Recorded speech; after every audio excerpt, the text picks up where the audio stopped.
shot. Yeah, give it a shot.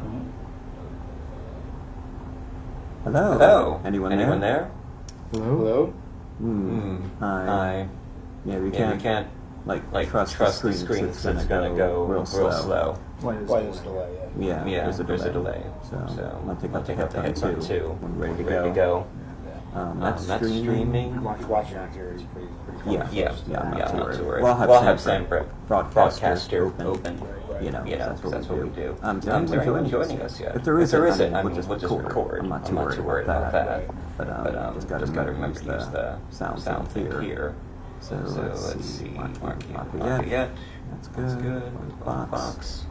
We can give them a few minutes to log into where we're getting ourselves together. That's going to stream here, and you set the coder and stuff now. It's been a while since I've done this. And you can't really do this until you practice with it a little bit. Right. You know. Okay, let's see here. Archive, no longer serving. Perfect. I don't want to be cutting into Parax radio.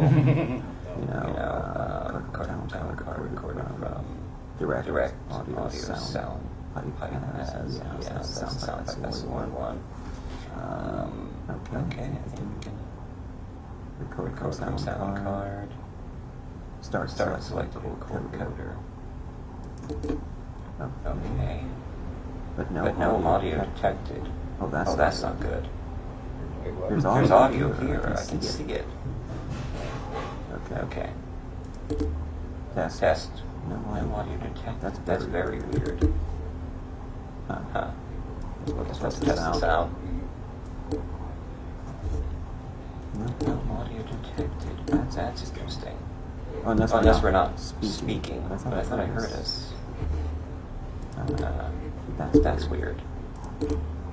Hey guys. Hello Marcy. Hello Jerry. We're just getting some sound problems worked out. Let us know if you can hear us okay. Okay? Alright. Let's see. No, that's interesting. Let's see. Try this again.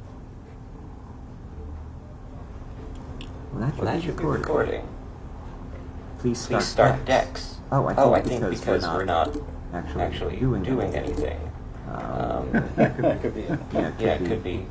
The views expressed, opinions given, and any communication made between the hosts and guests of What Are You Afraid of Paranormal Show do not necessarily reflect the views or opinions of Para X Radio, EMC Network, or all services that play this show. The hosts and services are not responsible for the actions of their guests, and the original rights of all intellectual property is retained by the creator, and all work is used with either permission or Creative Commons license. The show is for entertainment purposes only.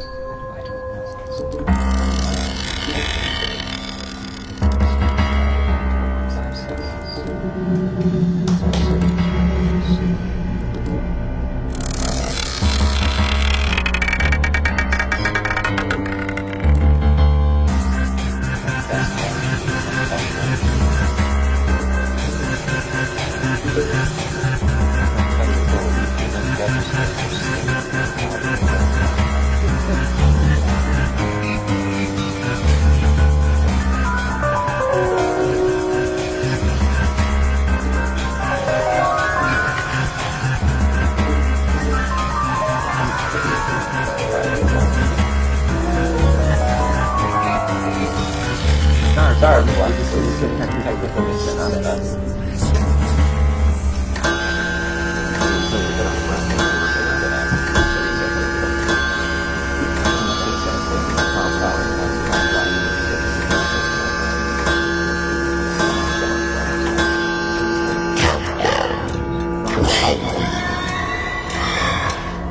That would make perfect sense, actually.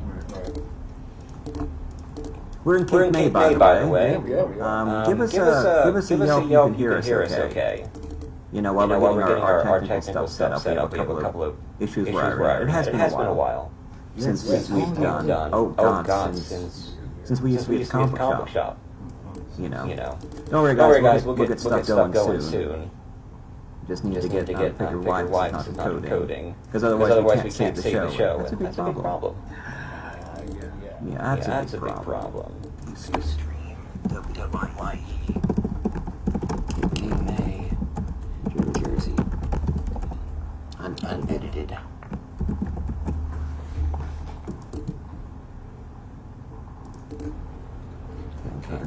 direct cell pipeline. That would be 2 years. Got it. It's working.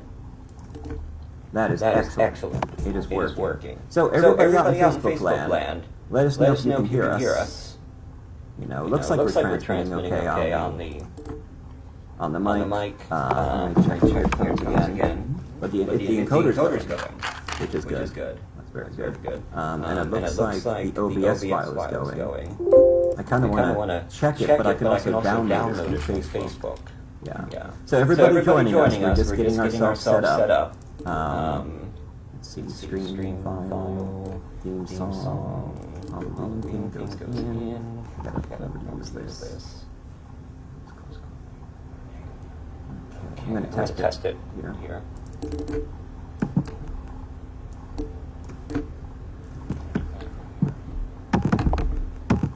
Come on, give me a break. Supposed to just play a jingle every time. I'm Shauna, and there. That worked. Okay. Hold on one second, guys. Just need to clear this out. If you're with us, thank you. We're getting a couple things together here. There's always.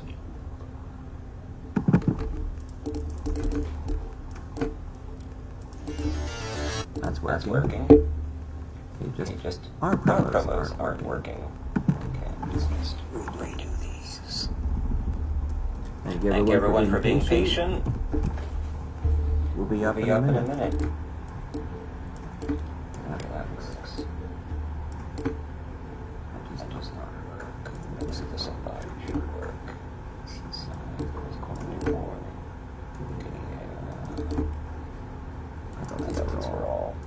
I must have the files. Okay. Let's give us a minute, guys. Let us know if you can hear us. Somebody. Anyone hear us out there? Yeah. Anybody hear us out there? Just chat and put a message in the chat. Okay, that's not working. Well, it's important as we get the file. Bring. That's all the stuff down here is working. Okay. So I just need quality warning.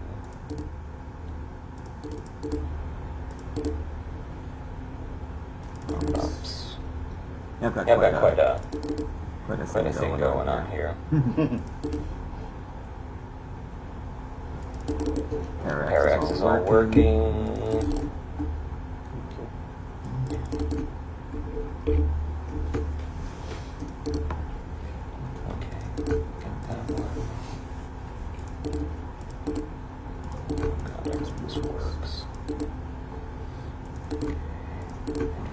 I've added all these, and I guess it's not working.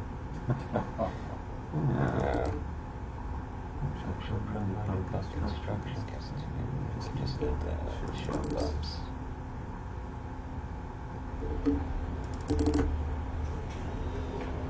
This is what it's like on every show. By the way, to our audience out there.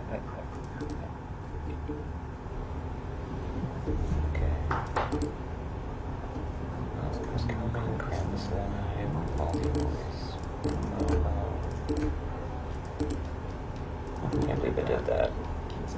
Make the file. That on me. Okay. I think that's good. I think that's good. Okay. Let's see if we have anybody in the chat room. Yeah. Barbara Duncan. I'm not sure if we can do much about that here. For the Para-X file, yeah, we know you can hear everything we can say. For the Para-X file, I will clean out the sound audio. You know, so we log in here. So it's not. Get this together. Oh, there we are. Oh, wonderful. All right. Log in here. Yeah, we have one on Parax Radio too. This is going to be tomorrow. I'll get this to you. I guess I gotta go here. Do us a favor though. Let me know if you can hear this file playing. The theme song, okay? The views expressed, opinions given, and any communication made between the hosts and guests of What Are You Afraid of Horror and Paranormal Show do not necessarily reflect the views or opinions of Para-X Radio, EMC Network, or all services that play this show. The hosts and services are not responsible for the actions of their guests, and the original rights of all intellectual property is retained by the creator, and all work is used with either permission or Creative Commons license. The show is for entertainment purposes only.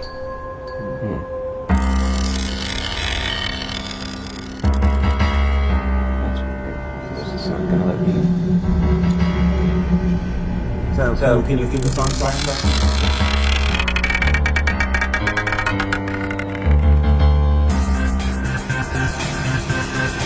Yeah, we'll work on that.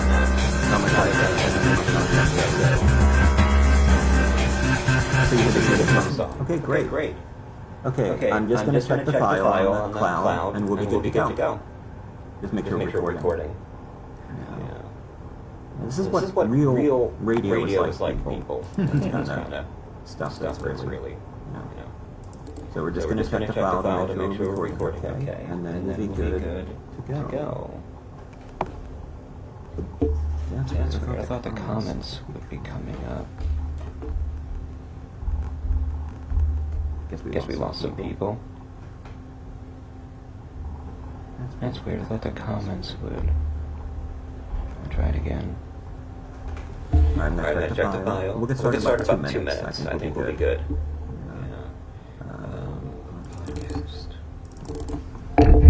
Yeah. Well, the echo will be better when we get closer to it. As you can see, bringing down the echo files, reducing. Use 2-track, auxiliary return, bring up the volume. This is what.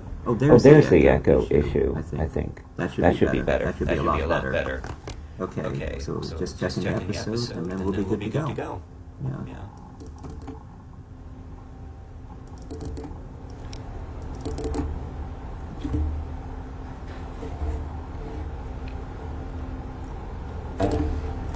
The theme song, okay? We're playing fine. Okay, so we'll get started. We'll do the recording. Okay, second file going. But getting better-ish. Okay. I think we just have to talk close enough to the mic to keep the echo down. Like right here. I'm thinking. Yeah. Okay.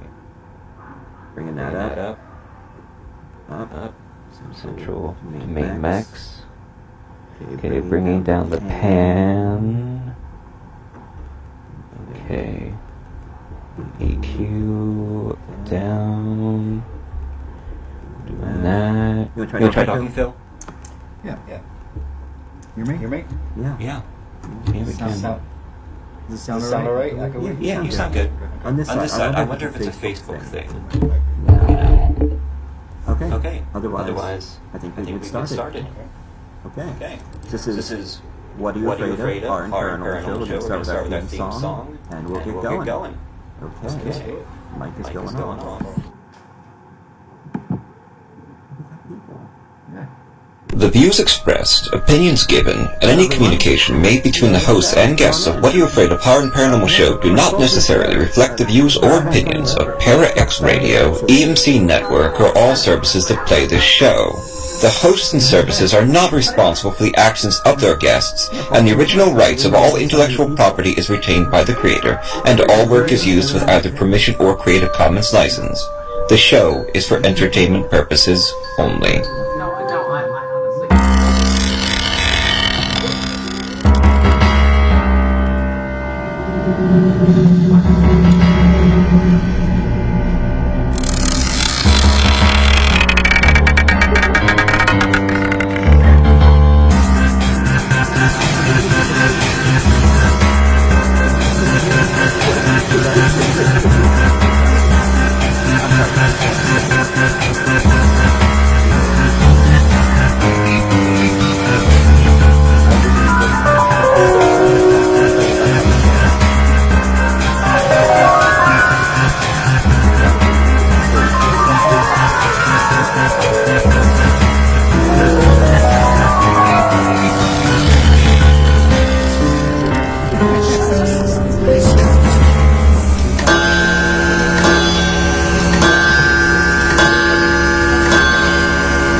Cape May. Can you believe it? We're actually here. We're recording. The show's recording. We're on Facebook right now. Streaming live on Facebook. Yeah.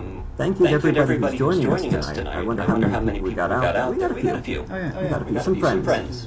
Yeah. They are. Some good friends are out with us, and I'm sure people will pop in and out as the evening's going. You know, leave a comment. We'll try to see it, but if there's a bit of a delay. There is a bit of a delay. Well, I'm Chief Dunham Phil Thomas, Thomas. and this is What You're Afraid of Paranormal Show. This is episode 131, Halloween at the Beach. That's where we are. And where are we, Phil? We're at the beach. We're at the beach. Cape May. Yeah. The Marquis De Lafayette Hotel. The haunted hotel. I know.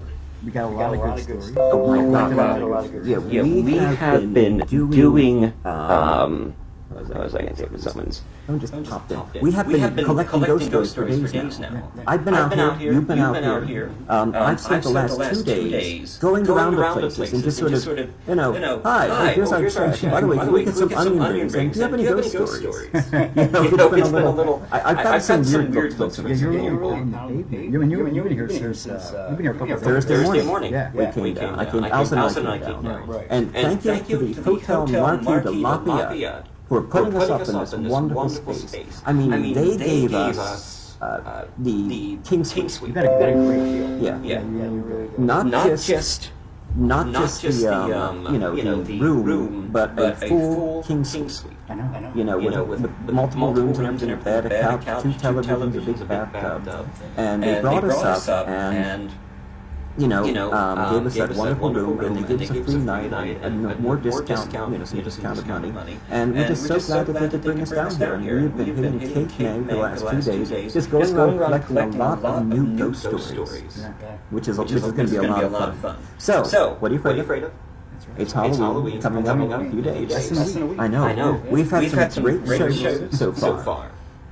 We started really with Steve Monarch from Friday the 13th to Seaside. A great series was on Fox and stuff back. And then, of course, we had Joe Lansdale on. That was a great episode. He was a great guest. He was wonderful. Joe R. Lansdale. He's done the Happen Leonard. Right. Of course, Bruce Campbell. Campbell. Yeah, that was great. And of course, we did Heather Taddy's gone on. Yeah. Alien Highway. Paranormal State. We had C.B. Hunt. Halloween Theme. C.B. Hunt was on. C.B. Hunt. Thank you for coming on. It's been a great Halloween season. It's been exhausting. Usually we do 2 episodes a month. Yeah, we did a lot. We did a lot more this month. But and we're on Paranormal Radio on Friday nights at 9 p.m. Right now, our Heather Taddy episode is playing tonight. But this one will play during the weekend. Of course, it'll be up at the website at www.whatareyouafraidofpodcast. This one will be airing tomorrow and Sunday. I gotta go find a coffee shop and work on it and get it off to our dear old Barbara Duncan. Send your pictures to dear old Barbara Duncan. Now, gotta warn you that we have it's a live show. We have guests here tonight. We actually have guests. Yeah, we do. Some of the people that we've met here in Cape May. So be patient with us. As I often say, it's a live show, and crazy things do happen. But we're here, and it's going to be a great show. So how are you doing, Phil? I'm doing good. And you're right. Crazy things do happen, especially when you're at a haunted hotel. Yeah.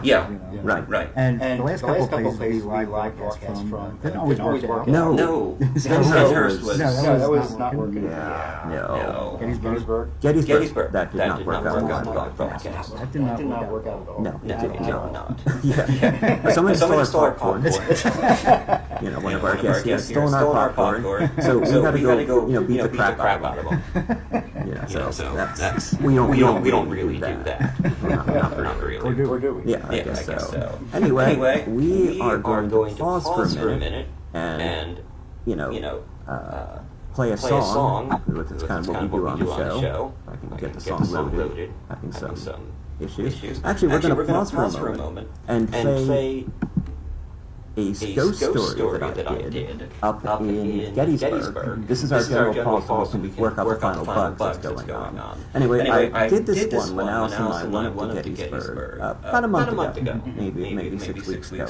And we went over to the General Lee headquarters. It's a museum, and it's a wonderful field. And, you know, I went around to the EVP and wrote up some of the ghost story. So, without further ado, we're still working out some of the bugs here. We have Ghosts at the General Lee headquarters on What Are You Afraid of? Paranormal Show. Paranormal Radio. Friday nights at 9 p.m. And check out our website at www.whatareyoufraidofpodcast.com. And we'll be right back with episode 31. Halloween. Ghosts at General Lee's headquarters, Gettysburg, Pennsylvania. Researched and written by T. Fox Dunham and read by David Walton. On a recent trip to Gettysburg, my wife and I walked north through town from the Hotel Gettysburg 1863 to the site of General Lee's headquarters in the city during the Battle of Gettysburg. The town is so lovely in the late summer, and we enjoyed the early morning air, eventually walking through the residential area, then reaching the fields and building after dawn. On Wednesday, July the 1st, the Battle of Gettysburg began, and it would decide the American Civil War. In their second attempt to raid the North, General Robert E. Lee led an army up from Virginia and east, heading towards Washington, D.C. The Union had to stop him at the town of Gettysburg, where for 4 days a series of charges held off Lee's army, preventing the invasion of the North. This battle turned the tide of the American Civil War. The site of Lee's headquarters may be old, but the historic site is new. It was previously the site of the Quality Inn Hotel, then purchased in 2015 by the Civil War Trust. The guests have all moved on, but the spirits have not. This 4-acre site on Seminary Ridge is the location of the General Lee's headquarters museum, an open field with a plaque that tells the story and a small building. The small stone house that houses the museum was the home of 69-year-old widow Mary Thompson, and the surrounding property played a crucial role in the fighting on July 1st, 1863, a key position in the Confederate line for the rest of the battle. According to the Inn night auditor Carolyn Hewest at the Quality Inn, many spirits haunted the hotel. The hotel building played host to many strange guests, living and deceased. Staff and guests reported strange occurrences. Sometimes the front door would swing open without any physical body or wind propelling the door. The staff would find the filing cabinets in the breakfast room opened in the middle of the night. Objects would fly about the office, thrown by invisible hands, and objects would bang into the front of the building, also thrown perhaps by angry soldiers. Oddly enough, guests reported the sharp bang of gunfire, which would echo off the building. Sometimes this sound graduated to cannon fire, even the sounds of battle. And in the distances, guests can sometimes make out the sounds of a fife and drum playing, singing spirits off to war again and again. Soldiers can be seen walking through the halls and fading away when you approach, and staff could hear the sound of footfall on the floor of the attic above in the middle of the night. Alison and I had a lovely breakfast, then visited the site early that Sunday morning. It's quite a walk from the 1863 hotel by the Jenny Wade house.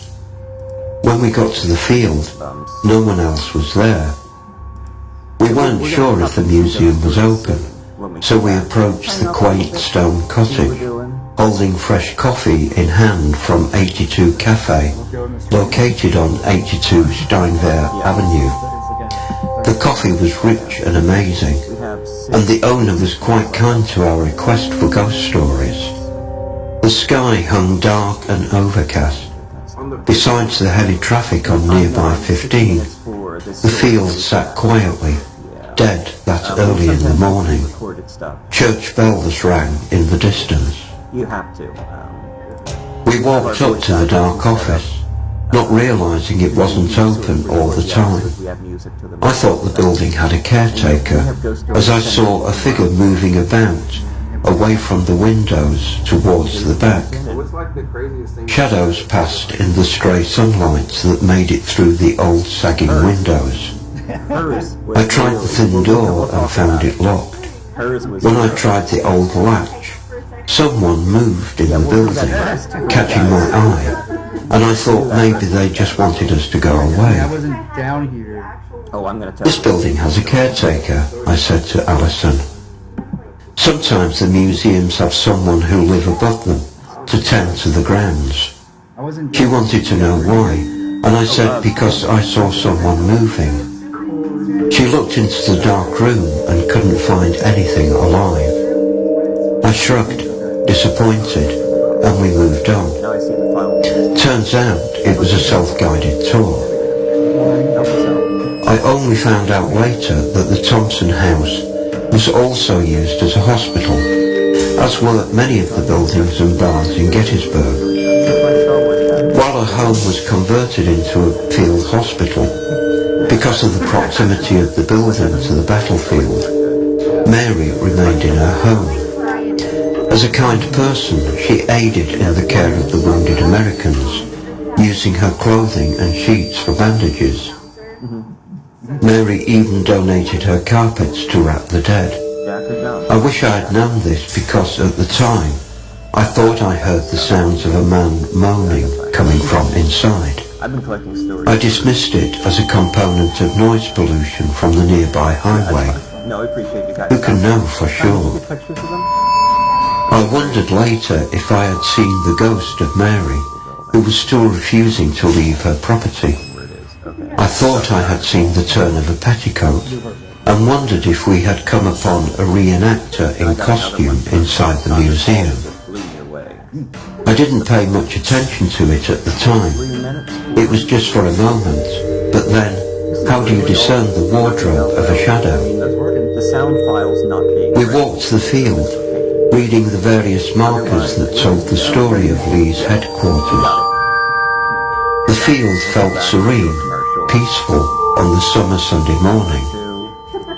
Being in Gettysburg, I thought it would be fun to take out my phone and try the recording app to attempt what paranormal investigators call an EVP, or electronic voice phenomena, where the voices of the dead can be heard in the distance on recorders. I strolled with my mobile in hand, moving from station to station, and asking questions meant to provoke a response. Proper investigators take days doing this, and I was only giving it 10 minutes. Are you a member of the Union or Sessish? I asked, drawing on my knowledge of the parlance of the era. I got white noise, the sound of traffic. You can talk to me, connect to me. Did you die here? White noise and traffic. You can go ahead and speak to me. I'm a friend. Through the headphones, later listening to this file, I heard something distinctly different. It was the sound of a voice. I could make out the words connect and soldier. If you listen with earplugs, you may be able to pick it up at the end of the story. There was no one else out there that Sunday morning. When I said, Lee lost the battle here, the energy of the field changed. I felt tension, anger even. I'd rattled the spirits of the men who had died here. I bade them rest in peace and leave the world of the living. Walking back to the town that day, I sensed that feeling that we were being watched from the Thompson house. But Gettysburg is like that. The dead and the living mingle every day. No, we get, yeah. This is our first live Are there any broadcast. Confederate soldiers here? No. No, I guess not. What did we do last Halloween? The Confederacy lost. 1 minute, and we'll come back to the story. General Lee failed at Gettysburg and lost the war. How do you feel about We'll be that? back in 1 minute. And then we'll tell you an amazing story. Give you a little intro at Congress Hall. Alright, just 51 seconds. Is there anyone here who'd like to speak to me? Go ahead and speak. I'm your friend. We were down at, we weren't over 2 hours. Reach out. We can still hear you. Who are you? Are these the same boots that I was talking about the other day? So 32. What 29 company were you with? seconds, 28 seconds. Did you die here?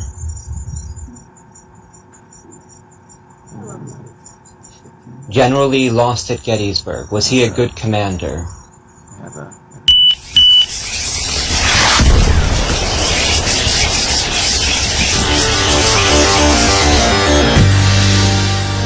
Those geek ladies, Sean and Victorian from Exploring the Paranormal with Geeks Paranormal, are at it again with another amazing season full of paranormal celebrity interviews with amazing guests and stories of haunted locations and so much more.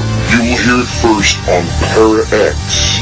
Tune in Wednesday nights, 8 p.m. Central. You will not be disappointed.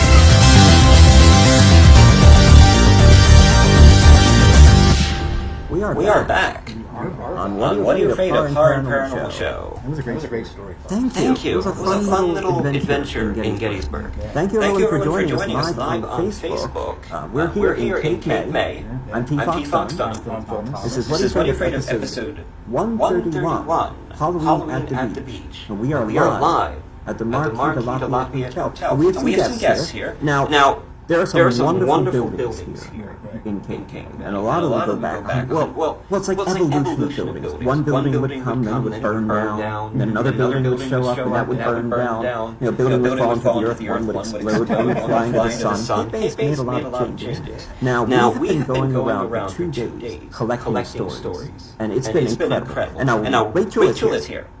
Rachel works at the Vinny, which was a fun bar and grill. Yeah, she's right there. You can say hello, Rachel. Yeah. You want to come back and say hello to the audience? Yeah. That's us there. You'll see yourself in a minute. There's delay.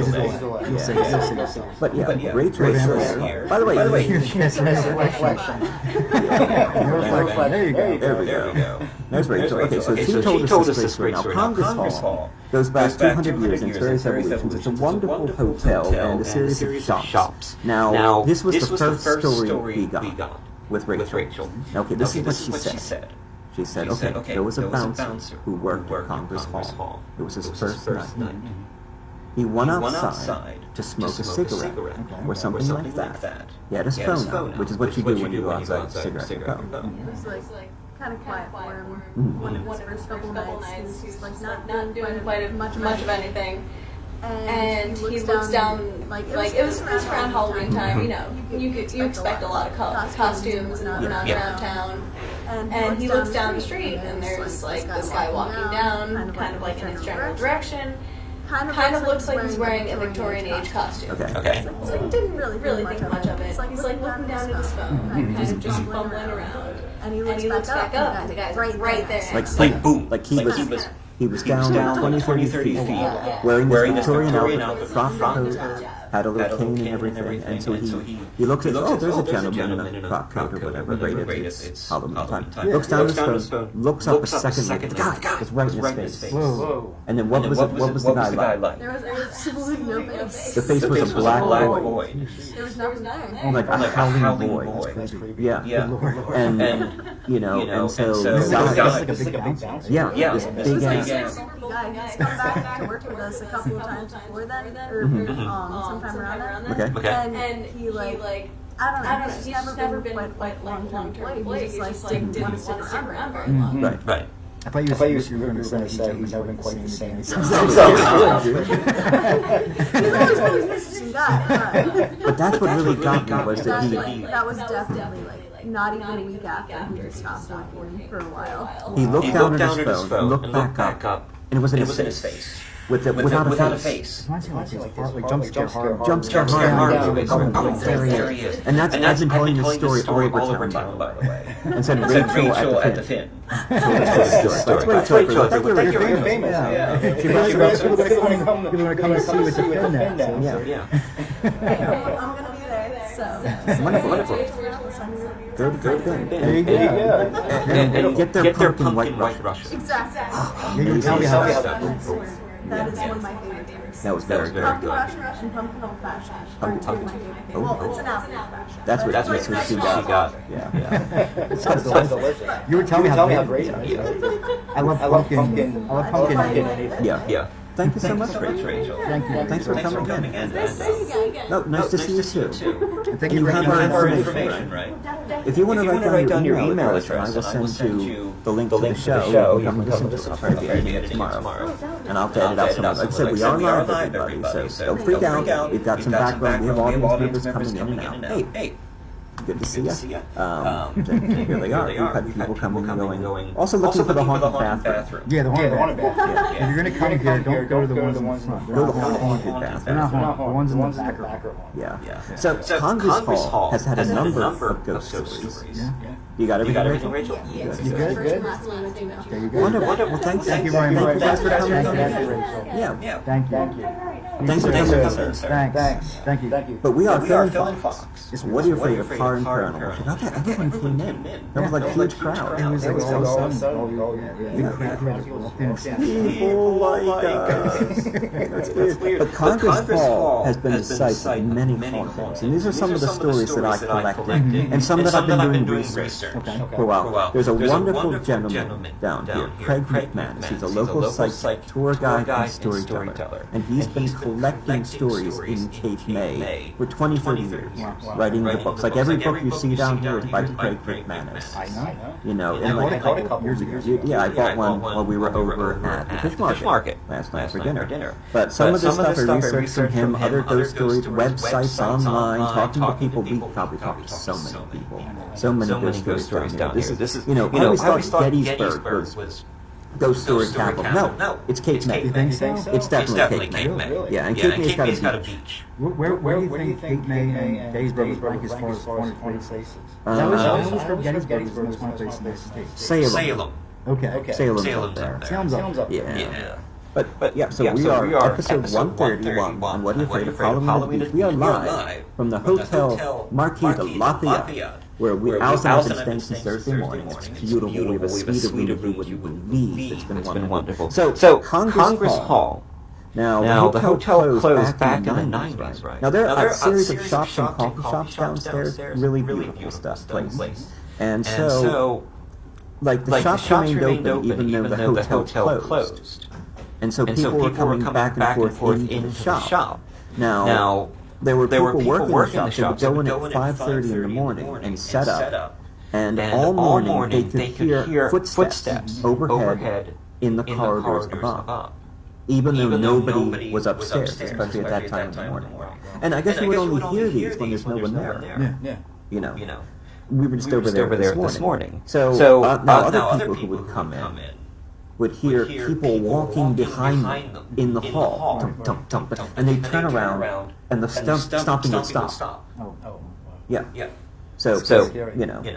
Now there had been talk of a ghost boy and girl playing in the Congress Hall. Like, people will hear a child laughing. Now, there's a museum shop there that has Victorian toys, dolls, bears, books, stuff for sale. You know, and at night they would turn on the alarm. Right? Because like, nobody would walk in the shop, the alarm would go off. Right. Motion sensors, that kind of thing. And when they came back in the morning, they would find like a doll out from the shelf on the counter. Really? Yeah. Or they would find a book open on the floor. You know. Or no, this is especially spooky. They had a locked case, right? Where they would keep expensive stuff, and it was definitely sealed and locked before they left, and the alarm system was on. And they would come in the morning and find curios from the locked case out on the floor or up on top of the counter. Really? You know. And that's a strange thing. Ghosts don't seem to need to respect locked doors. No. Have you noticed that? No. I've heard the term. McManus used it. It's called courting. They teleport objects, apparently. Okay. Like, I hear stories of hauntings all over the world, especially demonic hauntings, where objects suddenly go missing. Right. You know, like, you lay out a dress, you turn back, it's gone. Right. You have your car keys, they're gone. It goes like the car keys. And then they would find things, too, that didn't belong to them, like a locket from the 1930s, would suddenly appear on the couch. Right. That's Or, crazy. you know, where are these things going? What would you do if something like that happened where you were, Yeah. I mean, what would you do? I mean, like, if you're in that situation where you had some kind of heirloom and all of a sudden started hearing around the house. You would dismiss it. Right. You would absolutely dismiss it. You go, well, somebody left this here. This just popped up. And then you go, who cares? Right. Until other things started happening. Yeah. You know. And you can't just No, I was down in Congress talking to some of the staff there. Now, this is really spooky, and this is the kids that played there, right? There was a boy and a girl. So these two kids would play there. They would hear them laughing in the hall. Now, this one lady, her family went down to a restaurant. She was alone. She was going to take a shower and join them.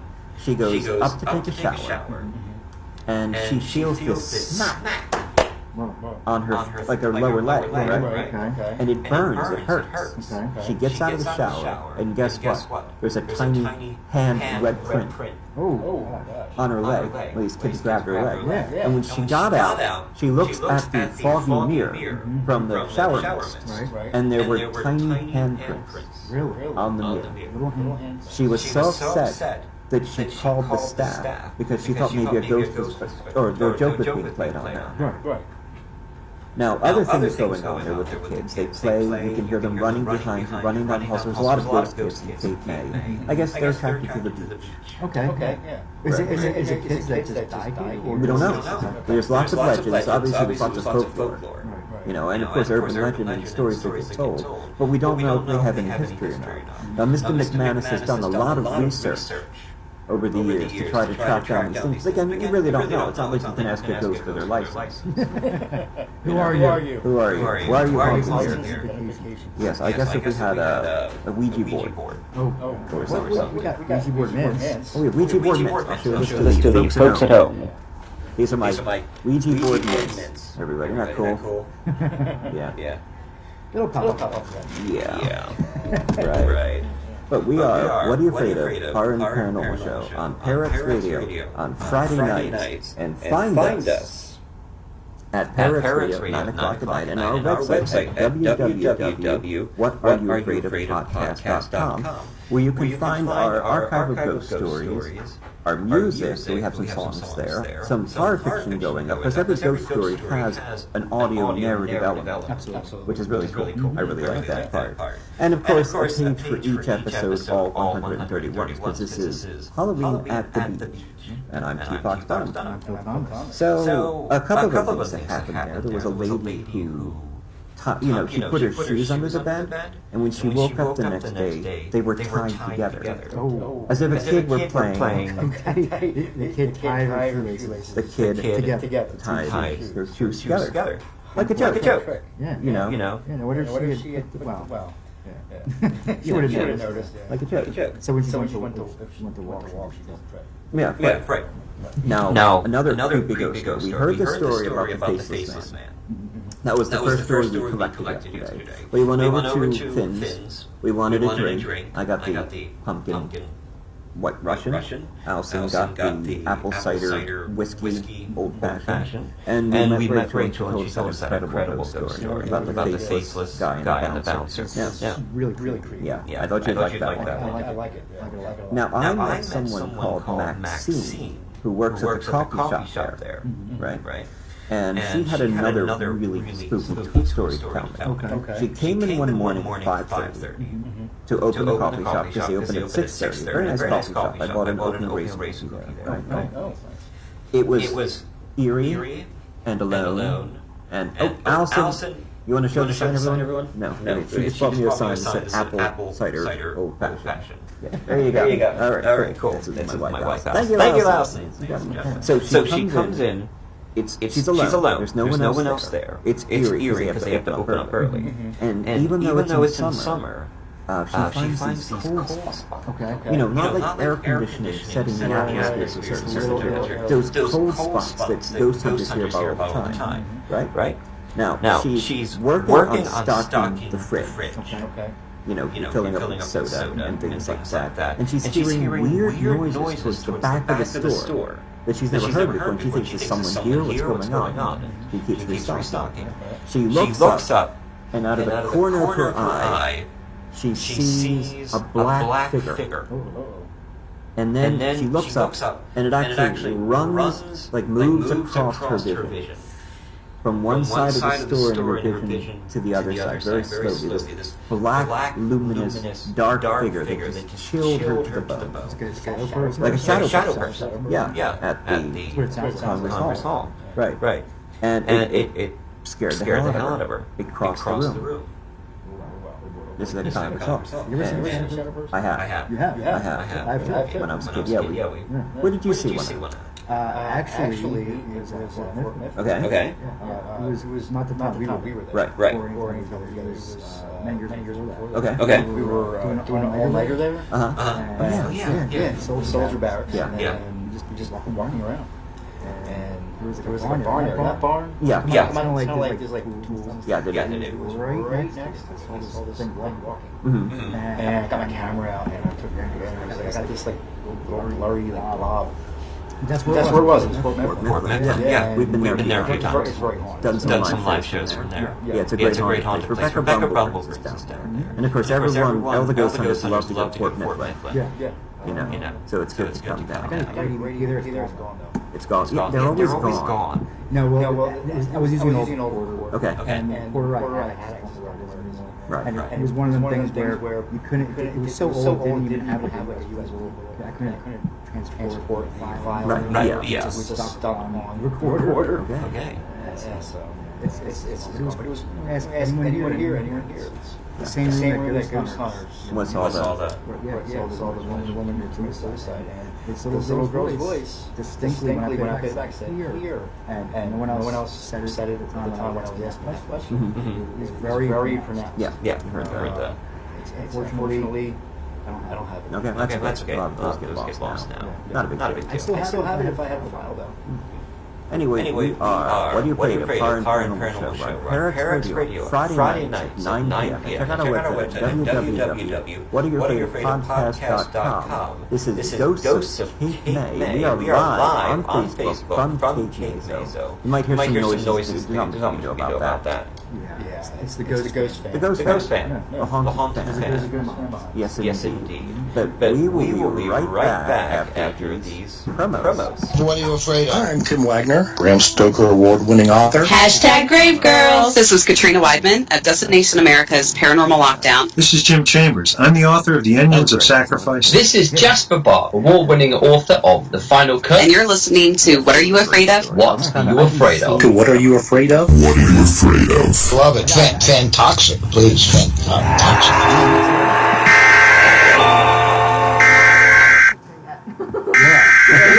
Quality warning. This podcast often records in the field to gather the best in paranormal material from witnesses. Often, we cannot control the quality of sound in this environment, such as you may hear distortions or perhaps the occasional moaning. But then again, we're not about control, are we? Embrace the chaos. In the spooky candy store, but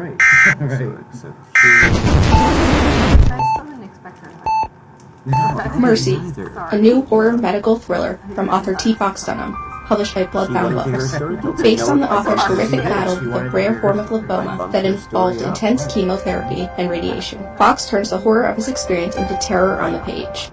William Saint is dying of cancer. On most days, death seems like a humane alternative to the treatment. Stricken with fever, Williams rushed to Mercy, notorious as a place to send the sickest of the poor and uninsured to be forgotten, and finds the hospital in even worse condition than his previous visit. Willie's memories faded. He grabbed his sack head of the scarecrow, picking at the exposed chicken pipe to hold it. However, the memories fell out of the holes in his face. They wormed and crawled from the leather flesh and the old clothing of the scarecrow, then squirmed and wiggled down his body. The grounds are unkempt, the foundation is cracking, and like the wild mushrooms sprouting from the fissures of decay around it, something is growing inside the hospital. Something dark. Fangoria gives Mercy 3.5 out of 4 skulls. Dunham has channeled his many brushes with the other side into the exquisitely rendered, lyrical, supernatural hospital thriller Mercy. It's feeding on the sickness and sustaining itself on the staff, changing them, and now it wants Willie. Come now, Mr. Saint. Just a little more of that sweet milk. So salty and so good. You won't miss it. And we ever do so like our delicacies here at Mercy Hospital. Part medical horror, part supernatural suspense, Mercy is a hard-hitting fever dream of the novel. I enjoyed the hell out of it. Tim Wagner, author of The Way of All Flesh and Eat the Night.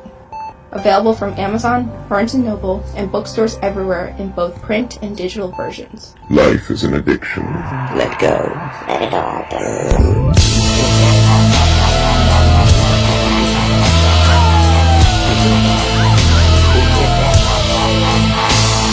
The sun goes down, the moon comes up, and here comes the price. Here comes the price of Halloween night. They're haunting, it's daunting. They carry flashlights. They carry flashlights on this Halloween night.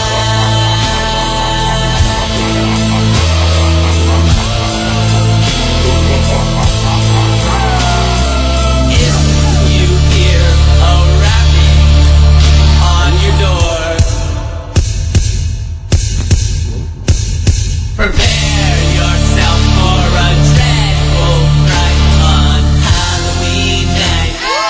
Halloween night. Halloween night. Halloween night.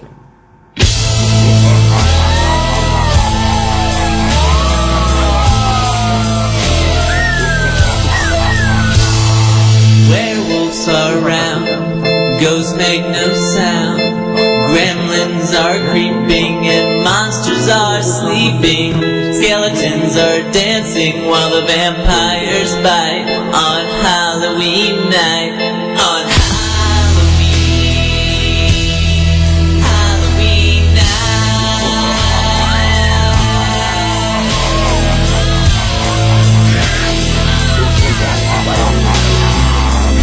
Have you heard a rabbit on your door? The good thing is I won't have to edit it too much. No, I'm just sending a live version.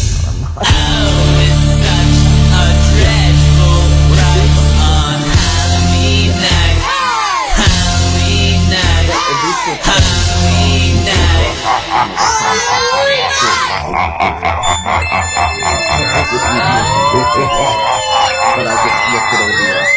Werewolves are around, ghosts make no sound, gremlins are creeping around, monsters sleeping, skeletons are dancing while the vampires bite.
we are back.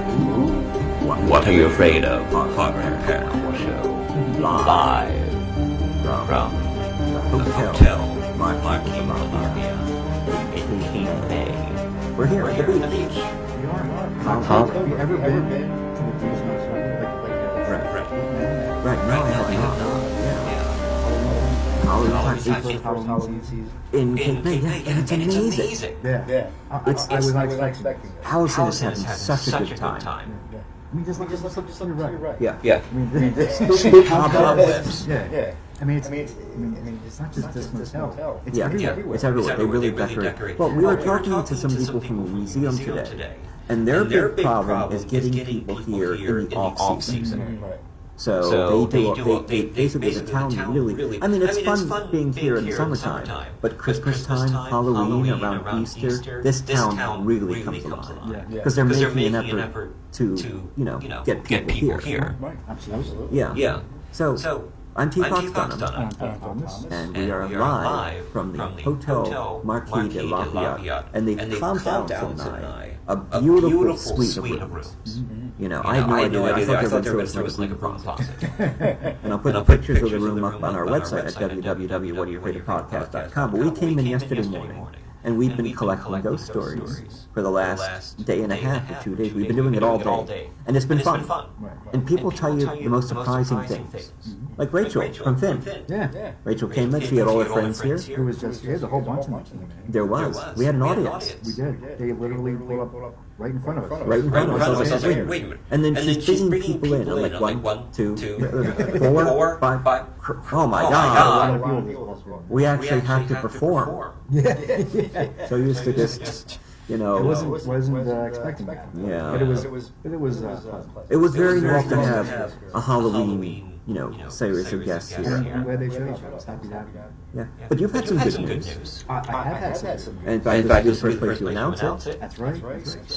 Foundation Books has accepted my book for publication. Okay. They sent me a notice last week. Right. So, 2020, sometime in 2020.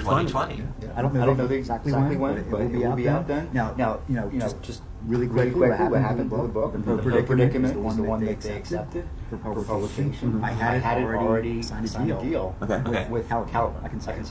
They're gone. But they went out of business. So I got my rights back and had to shop around again for another publisher. And this is the publisher I found. I think they're very good. Yeah. And I'm looking forward to working with them. Right. So just wanted to make that little announcement. Well, congratulations!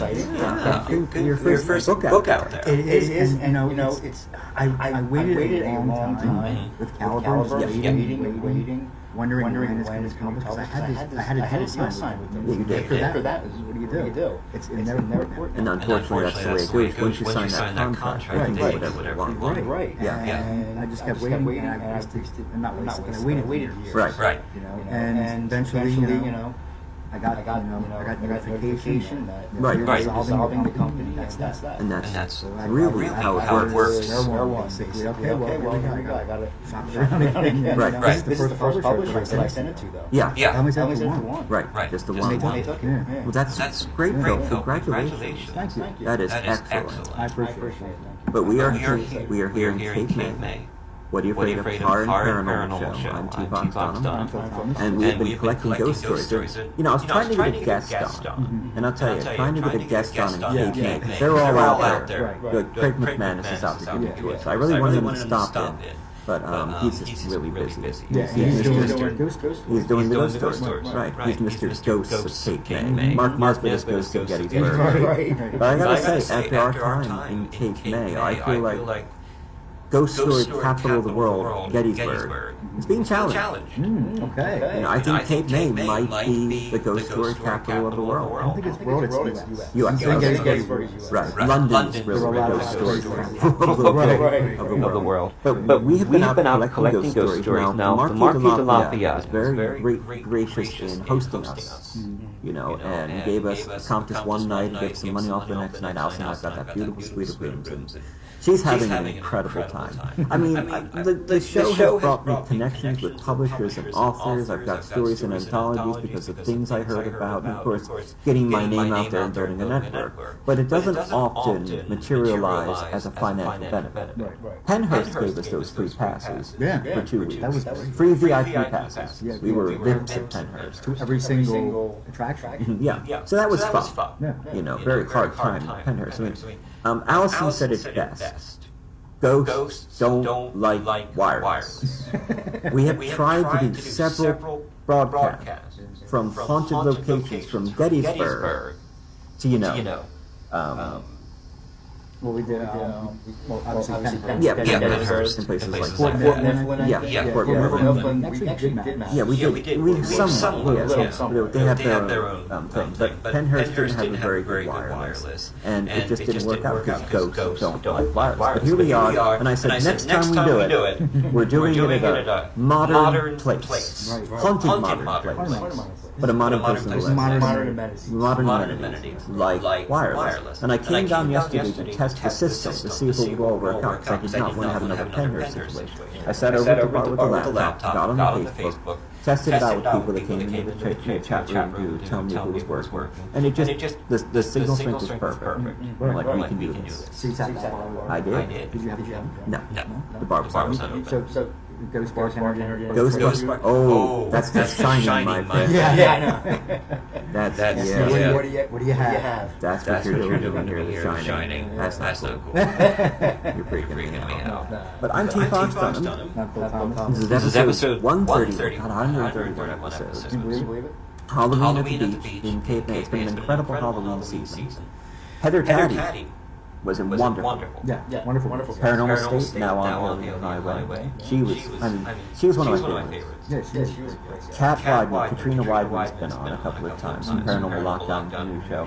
Kat, I gotta say, Heather's in the running for best guest. So you better come on and defend the title here. And we have Joe R. Lansdale. He was amazing. Oh, amazing author, amazing guy. Made me feel a lot better about writing. C.B. Hunt was on. Yeah, she was. About her new book, Halloween. Glad we could get her on. That was your idea. It was. Because you're reading, you read the book. It was an accidental idea. Yeah. I just happened to buy her book. And you're like, oh, I got this book by C.B. Hunt. I know all the horror authors. I really do. You know, I mean, but the horror writers. I read some. I've gotten there. I love the atmosphere. Yeah. And the plot's fun. Oh yeah. So it's a great little book. And check that out. That's Halloween 5. C.B. Hunt. Now, you're going to hear the occasional noise in the background because it's a haunted kitchen. Yeah. You hear that noise back there? Yeah. If it gets worse, I'll play your story. It goes to rattle and change. So we have been collecting ghost stories in Cape the last 2 weeks, just going around talking to people. Like waitresses, a lot of waitresses or servers. And, you know, it's like... Yes, she was our waitress. She brought us our fish and chips and our drinks. Server. Yeah, I'm trying to. PC term. Yeah, we don't want the waitresses and the waiter, you know. Come in. Is there? I'm sure there is. Yes, server. So, we have some great ghost stories that we've collected. And I'm really looking forward to talking about this. Going to cue up the song in the background. So this is from the Hotel Marquis De Lafayette, where we're staying. Right. So I got whisked away by the cleaning staff. I went into a lift, and there was one of the cleaning staff there. And I was going upstairs to get Allison, and I said, so have you heard any ghost stories here at the hotel? And she went, oh, where are you going? Riding up with you. She was going somewhere else, right? So she sort of whisks me away. She tells me this ghost story. And then she says, well, my mother saw it better. My mother stayed here. And I said, oh, well, it's a shame we can't talk to her. And she said, yes, we can. She works here. And she took me back into like the secret catacombs of the house cleaning staff. You know, very dark place. They have their own lift that goes up and down, padded walls. I wonder what that's about. And they took me into the private sanctum, the inner sanctum of the cleaning staff. And so they do a lot of cleaning in the rooms. Obviously, they come in after guests during the day, right? And she was talking about like she even showed me this video, right? So A video. yeah, the different rooms have porches. We have a porch in our room. A balcony overlooking the ocean, by the way. Hey. Oh my god. They, like I said, I was talking before, fringe benefits. We gotta, comping us a room for the night and taking money off the next one to host us. That's great what you're doing. So Allison's very happy. 4 years of doing this show. Finally, I'm getting free hotel room. Because we rock. Yeah, we do. But not just hotel room, but king suite. I can't. So she has this video, right? Apparently, they were cleaning a room and they were looking up at the balcony, and there were 2 rocking chairs on every balcony, or some of the balconies, like one of the middle ones, right? Now, all of a sudden, one starts rocking back and forth. And I'm not talking about blown by the wind in one way or another. It's up against the building, so there can't be a drag coming through, right? And this rocking chair starts rocking as if someone's in it. Just suddenly started, and as soon as it started, it stopped. She showed me the video. Okay. And I was surprised, because people tell us a lot of stories, and they always say, well, I had a video, I had an MP3, but I lost it, or I don't have it with me. But this person did. Her mother recorded it. And she said later that night, they came back to the room, right? And it looked as if the rocking chair was leaning backwards, as if somebody was sitting in it. And when they came into the room, that ghost got up, and the rocking chair went forward and then kind of like settled as if somebody had been sitting there. Wow. And came back. Isn't that amazing? That's amazing. Yeah, she has the video. Right. Now, they also told me the story where they were cleaning the room, and she was in the bathroom, and she looks in the mirror, and there's a man's face. A pale, pallid man's face looking at her in the mirror. She thought a guest was in the room, which sometimes happens. Yeah, I could see them. And when she turned back around, nobody was there. Here at Marquis De Lafayette. But you've been talking about this stuff. Oh, I have been talking about this. Yeah. That's a crazy story. That's it. Yeah. Maids one of the hotels have movies and we know about. Yeah. Well, we're learning about. We're learning about. Yeah. Yeah, I talked to a couple of staff, and one of the girls, I'm not talking about this other girl, Tori, who works here, and she didn't get to the front. The restaurant was closed in the back, kind of the area that we're at. Heard a crash, and when she checked, it was like something like dishes falling. Okay. Like breaking. Yeah. And this place was closed. It was like late shift. The restaurant was closed. Nobody was here. Nobody was here. And checked everywhere, thorough investigation, never found any dishes, no breaking, nothing. And when there's no one here, and you hear that, it sounds like someone's dropping dishes. Yeah. How do you explain that? It's pretty tough to do. Yeah. And she was also explaining a couple other things. They recently had paranormal investigators. Yeah. And they were in room 310, and they came down afterwards. And actually they were sitting in these lights were flickering on and off. Yeah. It was just like blinking, making a strange noise. It was like a fuzzy noise. And of course the haunted bathroom. And the haunted bathroom. The haunted bathroom back here. And you guys come to see the show when you put a haunted bathroom. We sent them back to That's right. Because they were worried that when the bar closed outside, that she said all the drunks were going to come in and find the haunted bathroom. They're going to be passing through there. What are you doing? They were worried about that. If you're to visit, you have to. It's a red. Yeah. You have to go back. You did the haunted bathroom. Well, I told her not to worry about it because when we do the show, we're used to drunken people, Bob. Yeah, we're good with that. No. It's kind of our audience. And also the same lights. TVs. Yeah. They turn on by themselves. Do they? And she said they're remotes. Yeah. Somebody. They turn on. That was a story that one of the housekeepers told me. Was that she went into this room that had been empty for a few days to get it ready for guests to come in, and the TV was on. Okay. Which was weird because nobody was in there. She just figured somebody had left it on, or they never noticed it. So she took her remote. You can't do it from the television itself.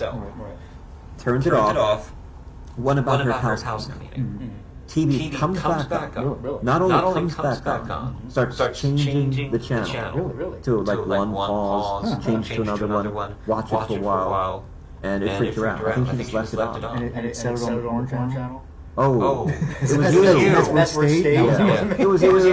You were there, hiding. You were embarrassed to report it. That's Phil Thomas. Newly published author coming out. Yeah. Now, another story they told me about the haunted televisions of the Hotel Marquis De Lafayette, which we are recording live for YouTube for our Halloween special. They would go in and turn on the televisions while they're cleaning because they like the noise. And there's upstairs where we are, there are 2 televisions because we're awesome. One in the bedroom and one in the living room. And she put on one television, went out to the other television, and it was white noise and static, right? And as they're watching it, it begins to blink off and on. And the channel number 666 keeps coming up on the screen. Freaked them out. Yeah. 666 on the screen. And so she said we had to call a maintenance guy. And I said, really? You didn't call a priest? The power of Christ can get the power of, like Richard Pryor from the SNL Exorcist spoof. The bed is on the foot. Have you seen that one yet? No, not yet. But door slammed shut and open on their own account. Right. Now they have seen a little boy. You heard about this? Yeah. The little boy in the red shirt. The little boy in the red shirt. Which Frank from Maintenance saw. Yeah. He was an unbeliever. Yeah. Frank. Yeah, I mean, if Frank saw it, Frank the non-believer. Frank the non-believer maintenance guy. Yeah. At the Marquis saw a little red shirt. Maintenance area. And he went over, you shouldn't be in that area. Yeah. Get hurt. Yeah. Right. You need to leave. Went over as he was walking towards the corner, across the area. Yeah. And as he got there, closer he got, this faded. And was gone. And he went crazy because somebody doesn't leave any of that. Yeah. And when he saw that, he believed it. I think he's a believer. I do believe in spooks. I do believe in spooks. Yeah. From the. Yes, we watched Wizard. Yeah. I said you're going to hear a little background noise once in a while. The kitchen staff is cleaning. You know, they'd be doing that. Well, I think this is a good opportunity for us to pause to play a short story that you did. Yeah. I like it. Very much. And what's it called? My short story. Yeah. The Pumpkin Carvers. The Pumpkin Carvers. This is something you wrote specifically for the show.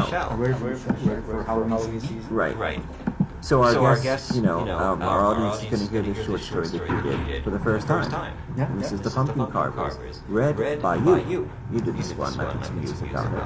So we will be right back on What Are You Afraid Of? There's some noise going on, so I think we'll jump to a short story. You can hear this on Facebook.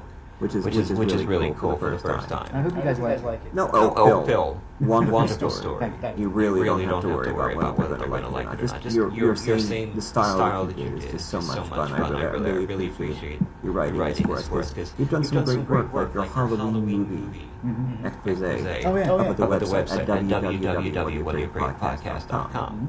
Now I'm T-Fox Dunham, and this is episode 131 live. Halloween at the beach in Cape May. We've been collecting ghost stories the last 2 days. And it's a beautiful autumn night in Cape May. God, it's so beautiful down there. We always come down the show for the summer, but you've got to see it in the autumn. It's something to see. Anyway, so this is Phil's short story, Pumpkin Carvers, read by Phil, on What Are You Afraid Of Paranormal Show on Paranormal Radio, Friday nights at 9 p.m. And check out our website at www.whatayouafraidofpodcast.com for expanded content, links, pictures, information about our guests, a page for each episode, plus our archive of ghost stories. We're always adding new ones. And you've got an audio component to that, so you can listen to the ghost story or read it. And we've got articles coming up. We've got interviews that we're doing. You can find at the website. And the website's actually shooting up a lot. Getting a ton of looks every day. So, we will be right back. 10 minutes. I think give us a bit of a break on What Are You Afraid Of? Thank you for joining us on Facebook if you're coming in or hanging out with us. So, we will be right back on What Are You Afraid Of? Horror and Paranormal.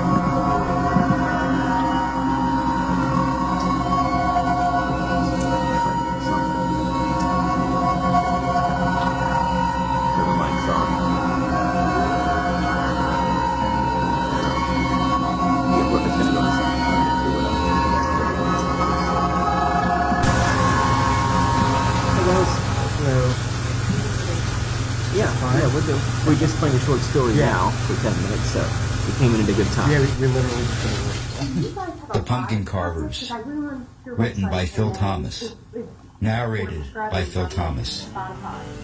Dean and his boy Jonathan waited in line the at their live show neighbor's that we're house. doing tonight is a special. It was the young And child's we're first broadcasting trick-or-treating over Facebook. experience, If you go to my Facebook and he wanted page, to be a ghost. Yeah, right. And then Looking the at his video son prompted will be memories of uploaded to our Dean's own YouTube childhood. channel, and then Not all of uploaded them as an pleasant. audio show to He remembered his Paranormal ninth Radio, birthday which will party play tomorrow. that his parents threw for him at the roller rink. Most of his classmates were there, but one friend in particular was painfully absent. He recalled glancing at the empty chair, the same one Michael had always sat in. His friend was gone, and he wasn't coming back. Anytime, yeah. Anytime after 2. Because I was like, you guys started at 7, I was like, well, I'm just a whole Oh, yeah, no.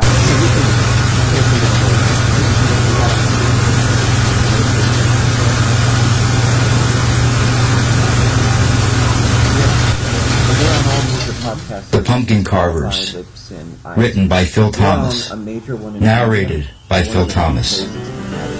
Dean and his boy Jonathan waited in line at their neighbor's house. It was the young child's first trick-or-treating experience, and he wanted to be a ghost. Looking at his son prompted memories of Dean's own childhood, not all of them pleasant.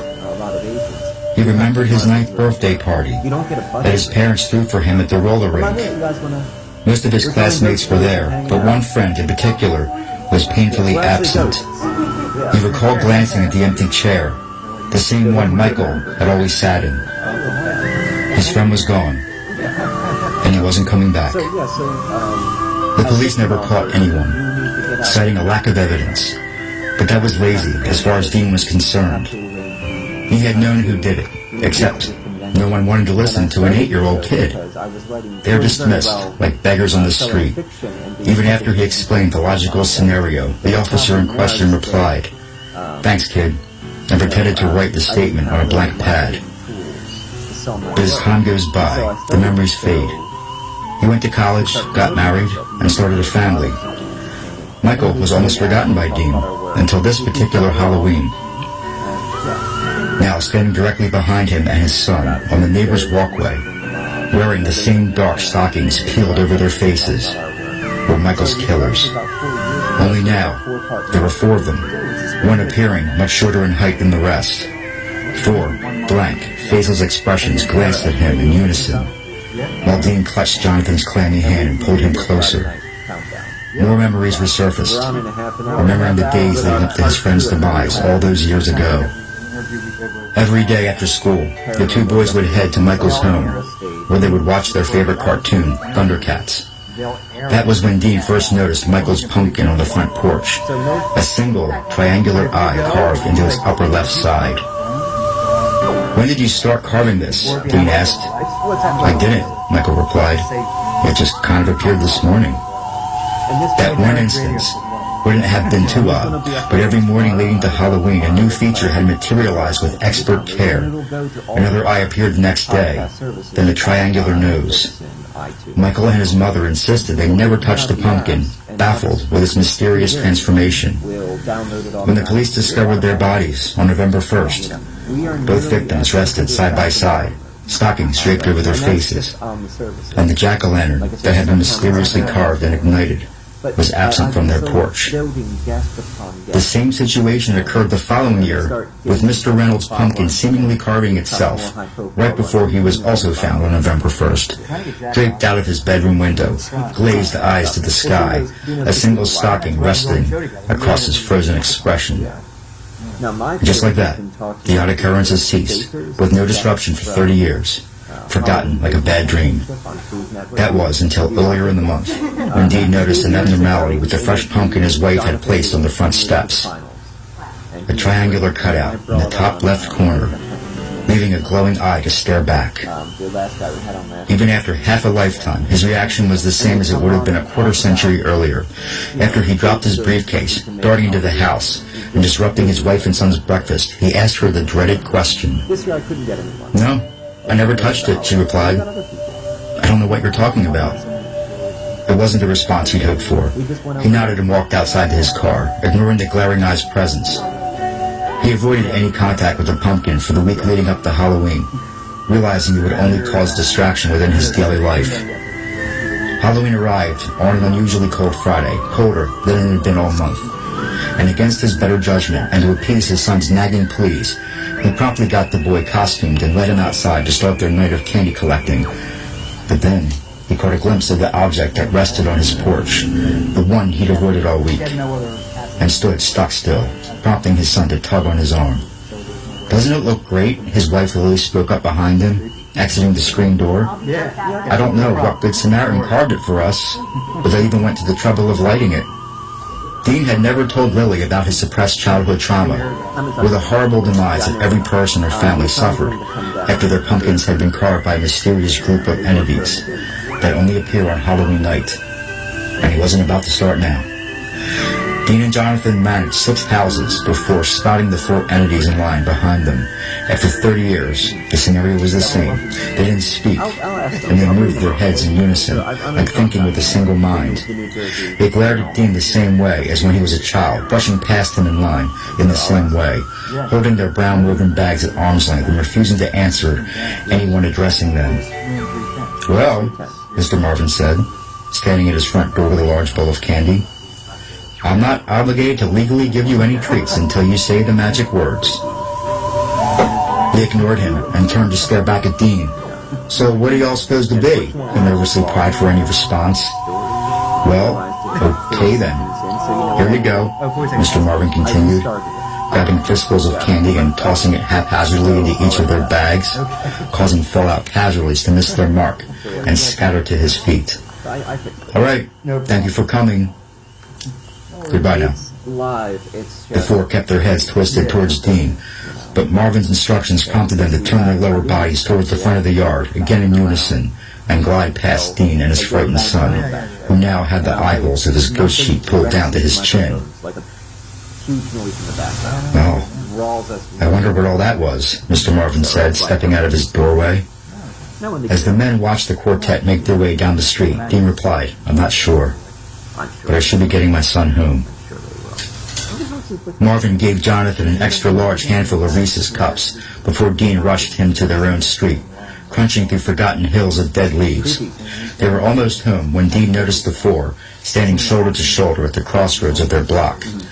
He realized that Jonathan would only slow them down, so he scooped the boy up in his arms and sprint walked quickly to the front yard, ignoring their advances from his peripheral vision. "Lily!" Dean yelled as he burst through the front door, looking out the living room window at the 4 shadows gliding gracefully towards their front sidewalk. His wife rushed from the kitchen, frantic from her husband's sudden emotional disruption. "What's the—" "You need to take Johnny and go to your parents," he said, cutting her off. "I don't understand. Don't ask questions. Just leave right now. Go out the back door." Jonathan was sobbing uncontrollably by the time Lily grabbed her keys and tore outside to their car. Once Dean saw them pull out of the driveway, he rushed through the dining area to the living room, switching the lights off as he went. After plowing under the couch, he peered out the windows, expecting to see the shadows converging on his front lawn. But the outside street was desolate, and Dean briefly wondered if he just imagined everything, experiencing a slight surge of stupidity. That was immediately before the pounding at his front door snapped him back. After a lull, his breathing ceased when the pounding resumed. Exhaling and easing himself off the sofa cushions, he felt relief that his family was safe, but also realizing that he might never see them again. Whatever these damn things were, they had finally come for him, just like Michael, and he knew that he couldn't run. If they didn't get him this year, they wouldn't rest until he was theirs, and he wouldn't, no, he couldn't jeopardize his family that way. The front door wasn't locked, and he wondered what would happen if he'd opened it, hoping they wouldn't take it as a welcoming gesture. As he reached for the knob, another pounding came, this time louder than the last, and he felt a warm rush of wetness down his left leg. After ignoring the fact that he pissed his pants, he quickly twisted the knob and threw the door open. Standing at the edge of the porch were the four shadows, but now their face stockings were better lit and more pronounced. "Well, what are you waiting for?" Dean asked. "Come and get me if that's what you want." The three taller shadows began to move forward, but were stopped when the shortest of the four stood in front of them, extending its arm to block their advancement. The others backed off. Then, picking up the jack-o'-lantern, it turned and began walking down the path with his companions. Something about the way the shorter one walked triggered a memory in Dean. "Michael?" he blurted. The shadow turned and nodded again before disappearing into the night.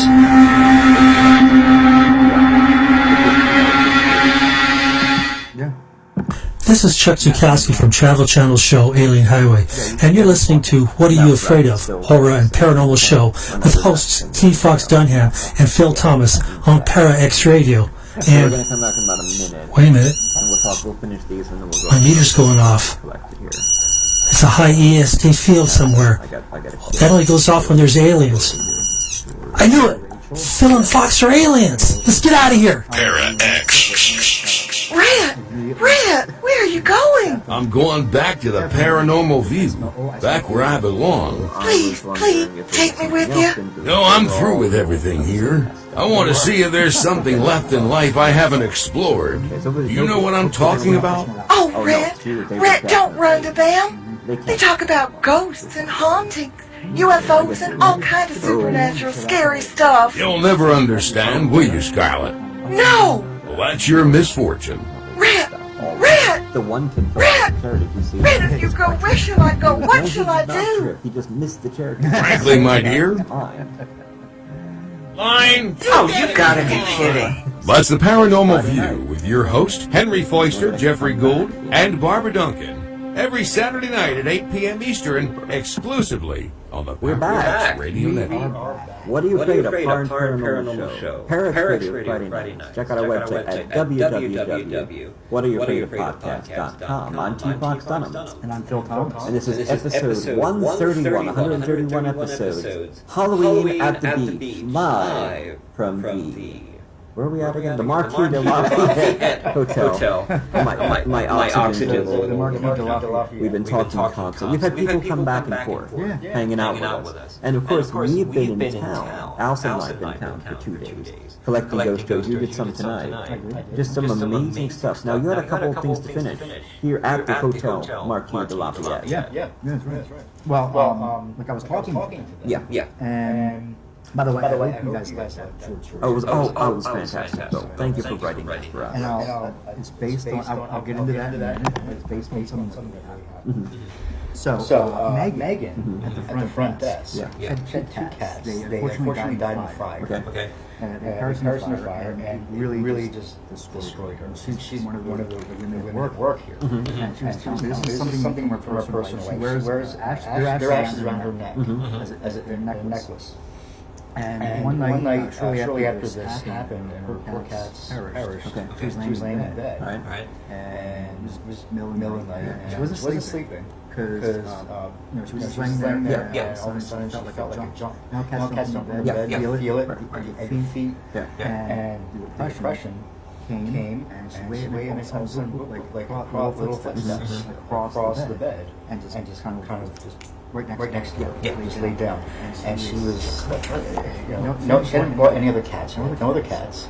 And so she got up and turned the light on and looked, because she couldn't understand what was going on. It was the exact experience that she used to have when they were alive and running around. She can't explain it to this day, but that's what happened. They came to visit her, and that's really what she. I believe it too. I think that's it's. We always hear about people and humans, and how loved ones come to visit, but she loved them so much that I believe, their animals can have spirit form I as think well. so. We've done some animal ghost stories before, especially about pets that have been loved and gone. Now, just to warn everyone, we are live, so there is some background noise going on. There's not much we can do about that. But I'll do my best to filter it out when I'm doing the story. So we've been collecting ghost stories for KK, and it's been one where everyone's just opened up to us.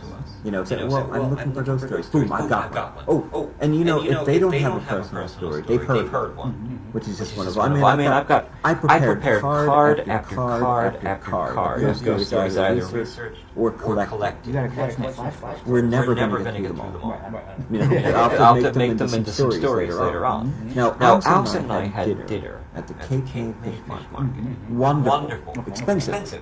BYOB took a bottle of Prosecco. Just a wonderful place for food. We got the crab cakes, we split them. I got the clam chowder. And we met an excellent server named Ricky.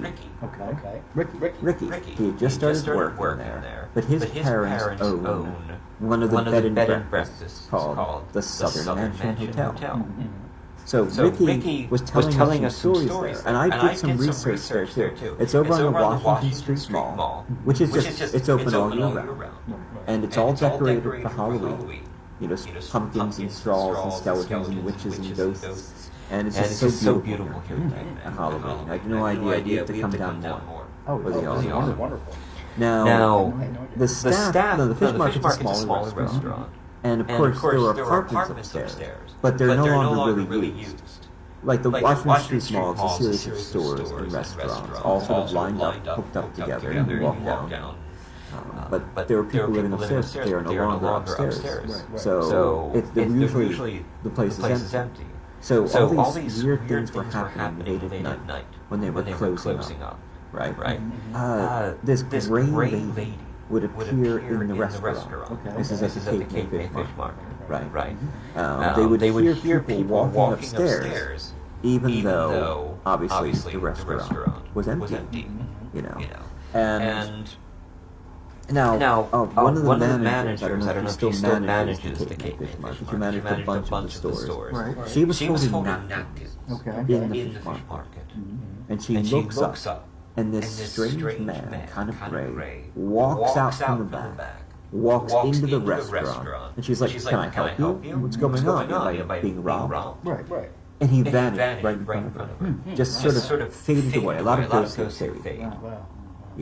Now servers have heard whispering, which turned around, and no one was there. So the cooks. Right. And one cook came out late at night when everyone was gone. Saw that gray lady sitting in a booth. And when he approached her, she faded away. Now that same booth, from what I've been able to piece together, talking to different people, it's amazing how various people around here have the different pieces to the puzzle, or the variations to the stories, which just happen too. So they have security camera footage. And a wonderful new era of ghost hunting has happened with security camera footage. This is a camera on one location when no one's there all the time. And you watch the security camera footage, and you can see things happening that you can't explain. So there was a picture, and those pictures are basically bolted to the wall. You can't move them. They're very heavy, they're sturdy, right? So the security camera picked up this picture over that same booth where the woman was, and the picture starts lifting up out of its mounting, and it's mounted into the wall. It lifted up out of its mounting, and then it falls forward into that booth. Oh, wow. Just like that. Now, I can understand some vibrations, even though not really, like a truck going by outside. It literally lifted up. Yeah, that's... I can't blast it literally. I'm sorry, everyone. Bad use of a modifier. Bad fox. But they had the painting. And now they've also picked up security camera of like brooms in the basement. These brooms would just lift up and kind of levitate. Drop back down in place and never fall forward. Something was picking them up. Something was picking them up. They've seen pieces of wood move in the apartments upstairs. Things like that. So it's a little creepy. Now, that's the Cape May Fish Market. Now, the ugly mug, we had dinner there. Yeah, it was good. Yeah, it was pretty good. You enjoyed your burger. I love that burger. Yeah, it was a good burger. I wasn't sure, Yeah. but hey, it was awesome. Hey, it was awesome. It was an awesome burger. It was awesome. It was an awesome hey. Very good burger. But we were there tonight eating before we came over. And now they have an upstairs. Now the buildings used to be joined upstairs with a door in one of the hallways. And people would live up there and you could walk from one building to the next. They're joined at the wall, Washington Street Mall. People have seen figures walking down the corridor and say, oh, who is this guy? And then watch them walk right through the wall, right where the door was. It's been sealed now. Right. But where the door used to be. Yeah. They've also seen, and the kids of Cape May, the ghost kids, there are kids everywhere. Yeah. Like here in the Marquis De Lafayette Hotel. And they haven't been able to explain why. No, well, Craig McManus has done research on it, and a lot of kids did die over the last 200 years in Cape May, obviously. They die of illness or, obviously, wounds, that kind of thing. So now, if you were dead and you were a kid, would you want to haunt some boring cellar in Illinois? No. Where would you go if you were a kid? Probably a short resort or someplace that you enjoyed while you were alive. So the thinking is that these kids are coming here or staying here because it's something they love, and they want to be here, obviously. And it just feels like ghosts are stuck in this pattern where they can almost be alive again, and they're reaching for it, but they never quite get there. So little girl climbs the steps above the Cape May Fish Market mug, and then fades away when she reaches the top. And boxes have been thrown from no source and explode when people walk up the hall. Oh my God. Pretty creepy. That is very creepy. Pretty creepy, huh? Now, Ricky was telling us about the Southern Kitchen. Alice and I walked by there today. Gorgeous. Everything in Cape May is done by ordinance. All the exteriors have to be approved. And it's all these beautiful pastel colors. And go on the website to find pictures of Cape May at www.whatyourratedpodcast.com. And this looked like, and they let us in. We looked around, just one of those amazing Victorian homes with a fireplace and a tea room and books on the shelves. Oh my word. Now, Ricky was telling me about when his family bought it. They bought it from an older lady, Esther. And her only condition was that she could live there rent-free, and she wanted to die there. And she was too old to take care of the property, but she wanted to stay living there. She died in one of the rooms, and they have seen her. They have seen this faded spirit of Esther walking to her room, and then fading away in the hall, as if time is playing itself as an echo, dissipating. Now, in room 2, there was this old chap. He would come every summer, and he loved to play the piano, and he had a piano there, right? So he would play the piano every summer, and then one day he died. Now, people who they removed the piano when they renovated it, but people could still hear the piano being played at summer. After he died. Chefs have seen random glasses. Exactly. Playing for anybody who listens. Now, what's really creepy is there was Esther Allen. It was George Allen's. They owned the property. Cape May's been here for a while. Oh yeah. Oldest shore. It is. Esther became Esther Mercury. She married. Right. And you can see these old wedding photos framed on the wall of her wedding there at the property. And she was apparently a fun alcoholic. The fun guy. They're the best. Yeah. The fun alcoholics. At parties, but you don't see them in the, you know.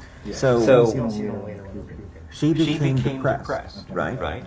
And she hung herself out the front of the property. Hung by noose.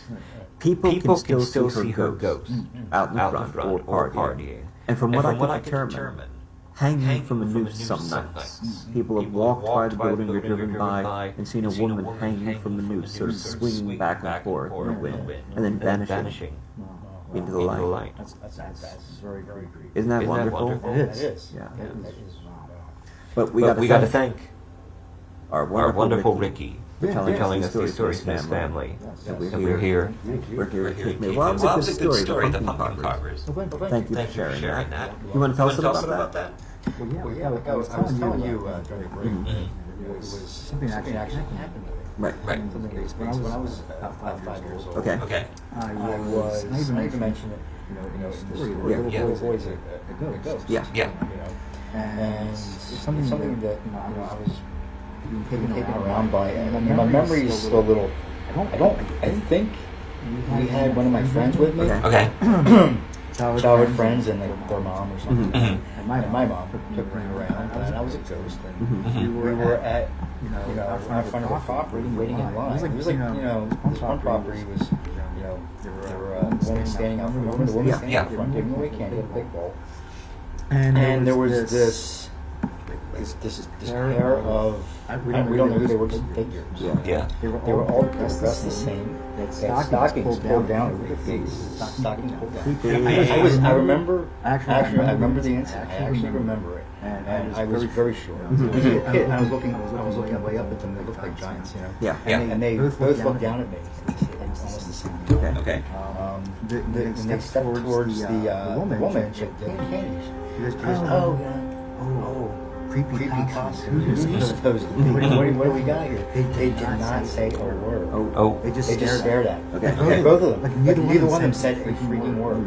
They just looked at her. And she kept crying, asking more questions like, so you're gonna say anything? Trick or treat? And nothing. Just a stone expression.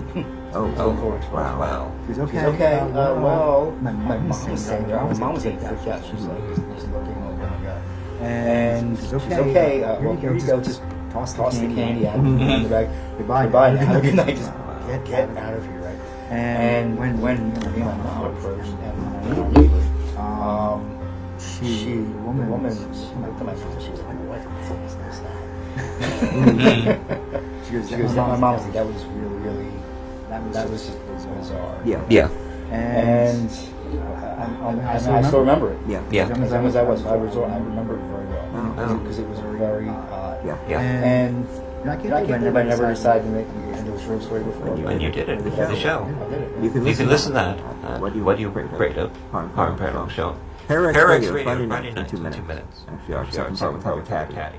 We did an episode every week, except for the one pause, through September. Yeah, we did. When we had the fellow from Friday the 15th series. We were going strong. Yeah. Well, Halloween's our busy time. We'll be lightening up a bit. Let's can't do all that. But it was Halloween. We had a lot of good episodes. CD Hunt was on. Halloween being great to have her. It was amazing to have her. She was very gifted. Thank you for sharing. Of course, Joe R. Lansdale. Amazing interview. Just amazing author. He's done many things for television. He has Happen Leonard on Bravo. And Sundance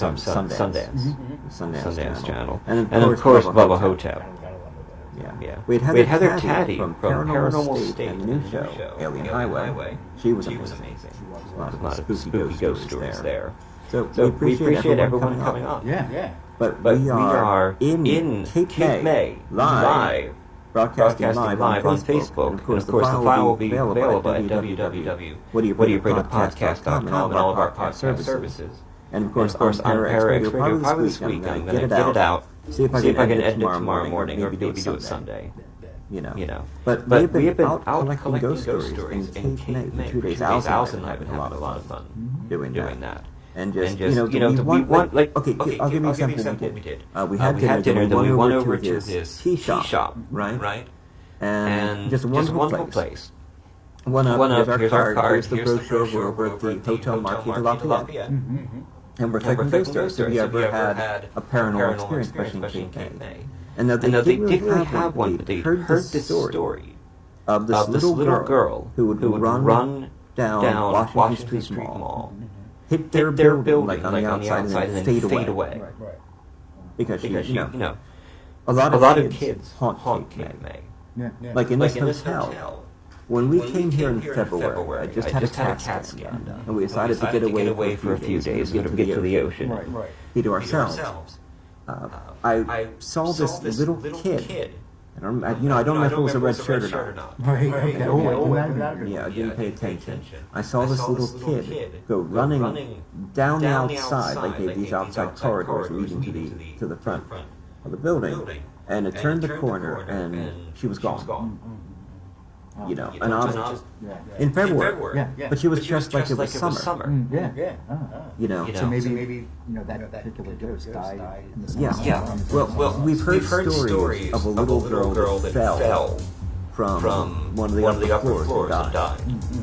And she was trying to get to the beach. She was so excited that she fell off one of the railings and died on the ground below. So maybe that's her. Or maybe that's the boy in the red shirt. You remember the color of the... No, I don't. I wasn't paying much attention. I thought it was just a kid. Yeah, I wish I had taken a picture or something. But now they've seen the little boy in the red shirt appear before the desk, like hiding, and they'll hear a little kid giggling, and look down, and for a second see him, and he's gone. And of course they've seen the owner's face. The owner died here in the pool, apparently. There's a pool underneath this roof. Right. Yeah, that's been filled in when they built the restaurant. But the owner apparently died in this pool. And they can still see the owner walking, like where his office used to be. Because they would see him walking from one side to his office every morning. And of course he's gone. And they would smell tobacco. He had a very distinct sense of tobacco. Yeah. This is where his heart was. Different families on a lot of buildings down here. Now that I know, I'm gonna really keep an eye on it. Yeah. For kids, I swear last night I woke up at 3:30 in the morning. Couldn't sleep. And I swear I heard the laughter of a child. So of course I might have just been cooking it up from all the stories. Yeah, you may have heard a lot from the day. Yeah, but I could not get back to sleep. No, another hotel that's really charming, the Hotel Morecambe. And we've stayed there. No. You can see Alison in the background, by the way. Yeah, we can actually see her. Yeah, she's in the shot. Back there somewhere. She might be hiding behind the sign. Now that you mention it, she's going to hide. Yeah. No, she's just working on her CPA. I think she's got her headphones in. She doesn't know what we're talking about. Anyway, Hotel Morecambe. There you go. Yeah, she does. Okay, good. So the Hotel Morecambe is another one. It's over 100 years old. And a lot of these properties were built on the sites of other hotels. You know, so they have a lot of history. Now, Hotel Morecambe has seen a couple of ghosts. And the most famous ones are the Trunk Lady. She was this woman that gave room tenants. They always have a room here. Like the cleaning staff, when they told me the ghost stories here, they identified 3 rooms, like 306, 310. And when the ghost hunters came, the New Jersey Paranormal Investigation Society, whatever, they were in room 10, 310, recording their EVPs. Now in Morecambe, it was room 10. And this lady would always come up from Reading, PA every year, and she had this huge trunk. And she wore this very strong perfume. What I've been studying and hearing is that lady still appears. She still has her trunk, and she still smells of perfume. Her name was Irene Wright. You know. Okay. They've had different ghosts here. A well-dressed man in a uniform, because there's a Coast Guard station close to here. And they think the owners appeared a few times. Now, the scary one is the Growler. In the cellar, nobody likes to go down. They can't see the ghosts, but they feel like they're being watched. And they hear the sound of a man sort of growling at them, mocking them and growling. Yeah. Creepy. That's so weird. That would be a cool name for a horror movie. Right. The Growler. You're gonna go write that now. No, the Godspeed to you, man. No, I'm not gonna. Oh, you should. What a shame. But it would be a cool name. It would be. Absolutely. But we are What Are You Afraid Of? Horror and Paranormal Show. This is our Halloween special. Thanks to everyone who joined us on Facebook too, hanging out. We got a little more time. We're sort of winding down. We've had a lot of guests come in and hang out with us. Yeah, we did. You know, and of course I've been collecting ghost stories from Cape May the last 2 days, and that's been a lot of fun. I've visited a lot of places, talked to a lot of staff, and everyone's got ghost stories. We had people come in. We really did. Marlene was just visiting. Yes, Marlene came in. She's one of the staff members. She told me a story. Okay. Before we started. Yeah. And she was telling me that her dad passed away. Okay. In a car accident. And she was home one night, and her daughter has a little toy box. And within this toy box is a bumblebee toy. Okay.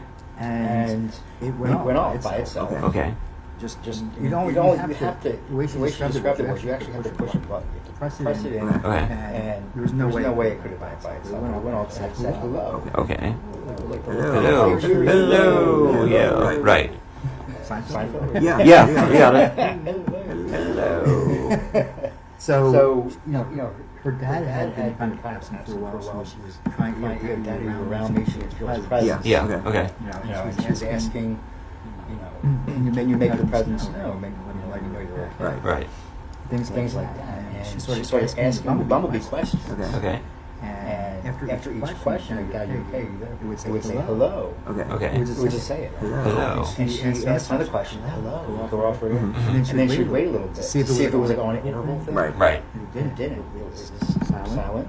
She waited a little bit, and then she asked one more question. I don't know what the question was. One more, and it's hello. Immediately responded after she asked. And then she said thank you. That was it. And she didn't ask any more questions, and it did not go back off again. Oh. For ever again. That's pretty cool. Yeah, isn't it? That's excellent. I wanted to pass that story along because she seemed very, passionate when she was telling the story. Well, I mean, family ghost stories are. Right.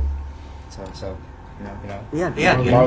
Marlene. She was just in here. Thank you. She was just in here. Thank you for that story. That was wonderful, Marlene. But we are What Are You Afraid Of? Horror and Paranormal Show. Parax Radio, Friday nights at 9 p.m. Check out our website at www.whatareyouafraidofpodcast.com for expanded content. All of our materials there. Every episode is there. Plus our archive of ghost stories. And we've been adding quite a few to the website.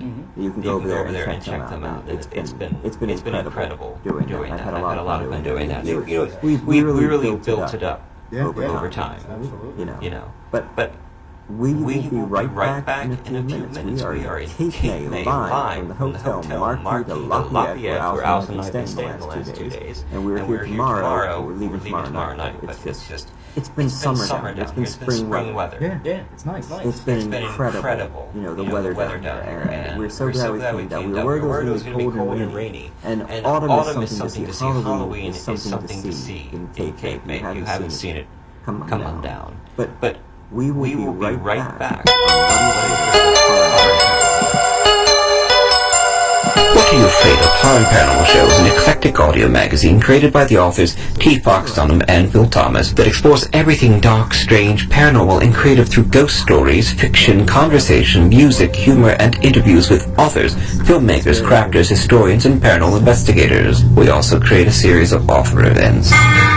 We are both published authors, interested in a variety of topics, exploring the darkness through produced segments of the subject of horror, the paranormal, the art of writing, and noir, anything dark.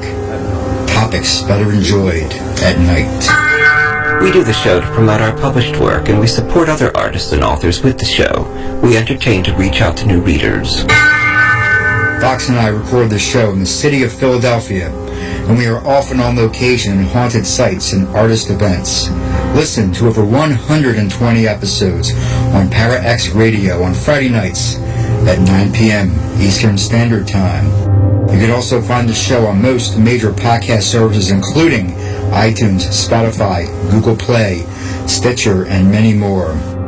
Or you can check out our expanded content, ghost story archives, links, interviews, and articles on our website at www.whatareyouafraidofpodcast.com.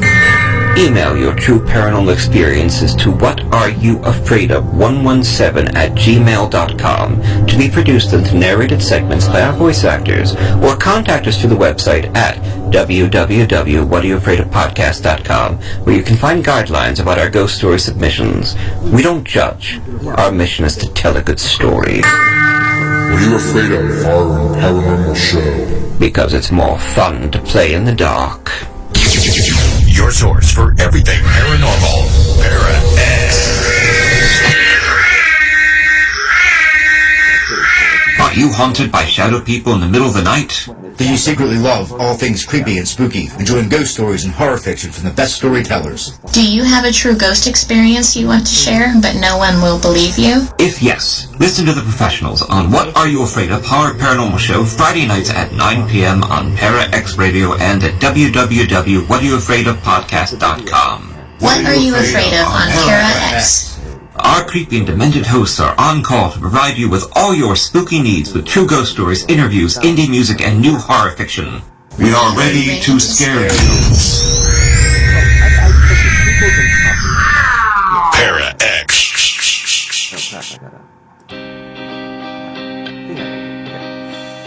Have you noticed vampires getting far too much love? To the detriment of other groups of undead, those elitist bastards skulking in their castles, sleeping in their velvet cushioned coffins, shunning daylight in the mansions like they had something to hide.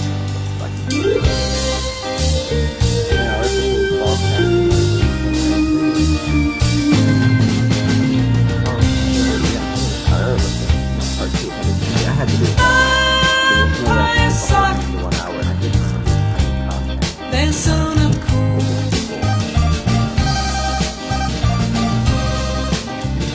Vampires suck,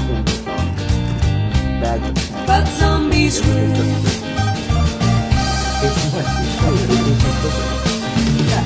You might think they're both just living corpses, but that's not quite true. There's a crucial difference. Zombies have great numbers, but vampires are few.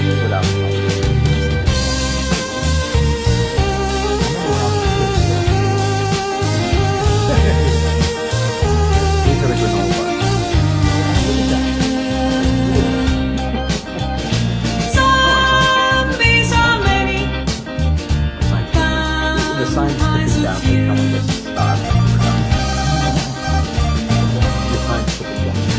Zombies are many, vampires are few.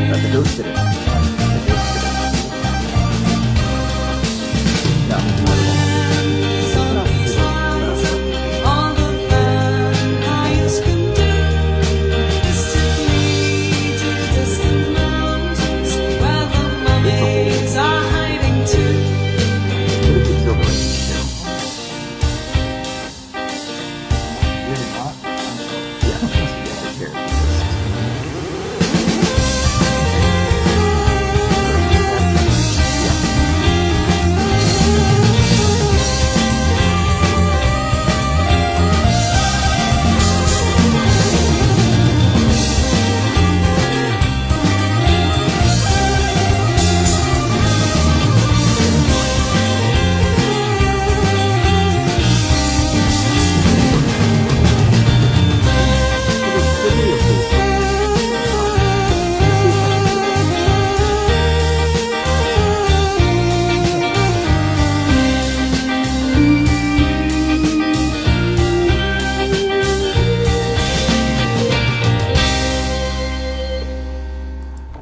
That was Vampires Suck.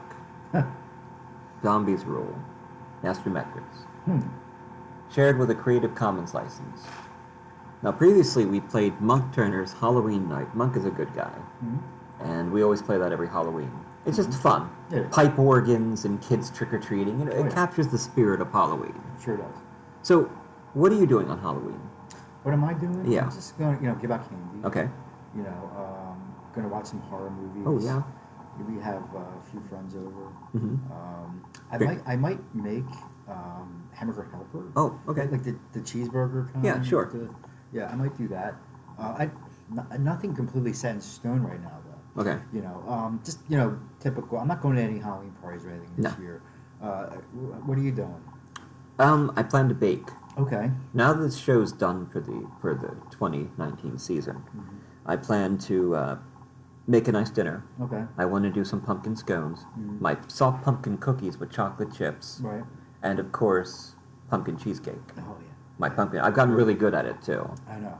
Your stuff's amazing. Thank you, Bill. It's I really appreciate good. that. It's really So good. I'm thinking pumpkin cheesecake like Monday or Tuesday, and then have it saved for so it sets over a day or two. You're definitely better at it than me, as far as baking goes. You put me to shame. It's one of my hobbies. It's something I really practice, and You're it's good at it. complicated stuff. It's chemistry. Well, I know. Basically. Some of the stuff you do is really elaborate. So I'm T. Fox Dunham. And I'm Phil Thomas. And we are What Are You Afraid of? Horror and Paranormal Show. Para X-rated on Friday nights. Are you looking for the haunted bathroom? Looking for It's way in the back there, in the dark.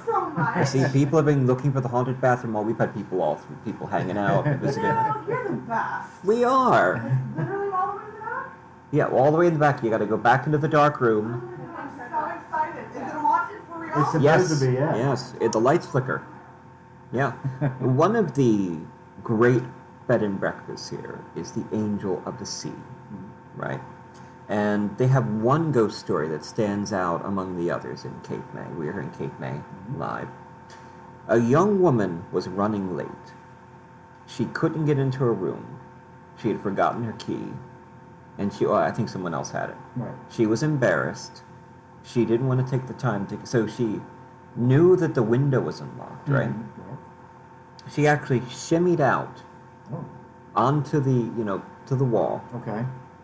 Getting to her window, but she discovered there was a screen on it. Okay. So she was like pulling the screen off to get in, but she lost her balance and fell to her death. Oh, God. Now, and it's one thing we learned down here was that every hotel has a room that has troublesome ghost stories. Right. And many of the paranormal investigators who come down here find that room and record EVPs and hang out there for the night. Yeah. Now, her room, guests have reported strange flickering lights and hearing a woman tapping at the window at night. Right. Yeah. So, that's the Angel of the Sea. That's pretty creepy. We've been collecting ghost stories for the last 2 days. Alison and I have been here since Thursday morning, talking to various people in the restaurants, at the bars, in the shops, and everyone's got a ghost story. Yeah. Or they've heard one. Yeah, it seems like everyone down here. Yeah. Especially the people that live here all year round. Yeah. The locals, they have a lot of stories. You're right. They all have stories. Yeah. But it's just incredible stuff. And we've had a lot of people coming in and out here tonight, going to the haunted bathroom. Yeah, somebody just booked. We are. Yeah, we're talking about the haunted bathroom. So was it haunted? It was totally haunted. See? Like seriously, the door like slammed in on me. It was excellent. There you the go. best experience ever. That was not Phil running back there to slam the door. No, totally not. Totally not. It was really haunted. Fantastic. Nice. All right. Nice. We, You heard it. You heard it right here. She's in a red shirt. Yes, she is in a red shirt. Oh. Yes. Red shirt. We were talking about a kid who had a red shirt on. Yeah, he's haunting the room. There's a kid that people see, the ghost kid. He appears with a red shirt Yeah. on. It was like really a haunted experience. I meant to wear red, guys. I'm just saying. Okay, see? Okay. Now, are you a ghost? Maybe. You'll never know. We'll never know. Oh. You'll never know. Fantastic. Well, if I got her medical records, Yeah. I'd probably know. She did not die. Right. But I've been watching some cool stuff on Netflix. The new show Paranormal Survivor is very good. Nice. A lot of demonic and stuff. What is that? Is that a scripted show? It's another haunted experience. You know, these people had these ghost stories. They come on and tell their story. You know, the classic. Okay. Now, was something I have not mentioned yet that I'm going to be in the next few months is that I was contacted by a production company that will remain nameless because of tax reasons. Right, right. But they need ghost stories from hotels. Right. And they've asked me to help them find them. Right. Okay. Yeah. So I'm going to be seeking them out, especially in Cape May and like Nice. Gettysburg and Okay. stuff like that. Okay. And if you've got a haunted ghost story, Yeah. check out our website at www.whatareyoufraidofpodcast.com. Haunted Hotel Ghost Story. Yeah. And you can send in your ghost stories to ghost@whatareyoufraidofpodcast.com. We have a new email through the website itself because a lot of people were sending in stuff. And it's amazing, I'll tell you, our 2020 season is already lining up. Yeah, absolutely. Something clicked. I guess with the 4th year, something clicked. Something clicked. I've been contacted by various production companies. I get press releases from people who want to come on the show all the time. Yeah. I've been talking to the gentleman at the Both Hell or the Washington Poltergeist House. Right. You know, and he's been quite cool to talk to. I've been reading his books. You're working with Travel Channel. Yeah. And Melissa George, who wrote another great book about a haunting, a demonic haunting, and I'm friends with her on Facebook. Very well done, Melissa. I left a review and put it up there. You can check that out at our website at www.whatareyoufraidofpodcast.com. And just, I was talking to one of the producers of not another zombie movie. Right. She wants to come on. Yeah. And of course, various authors. We have a couple of gentlemen from Great Britain who want to come on. So we're going to kind of pause, though I have a show or two I want to put out.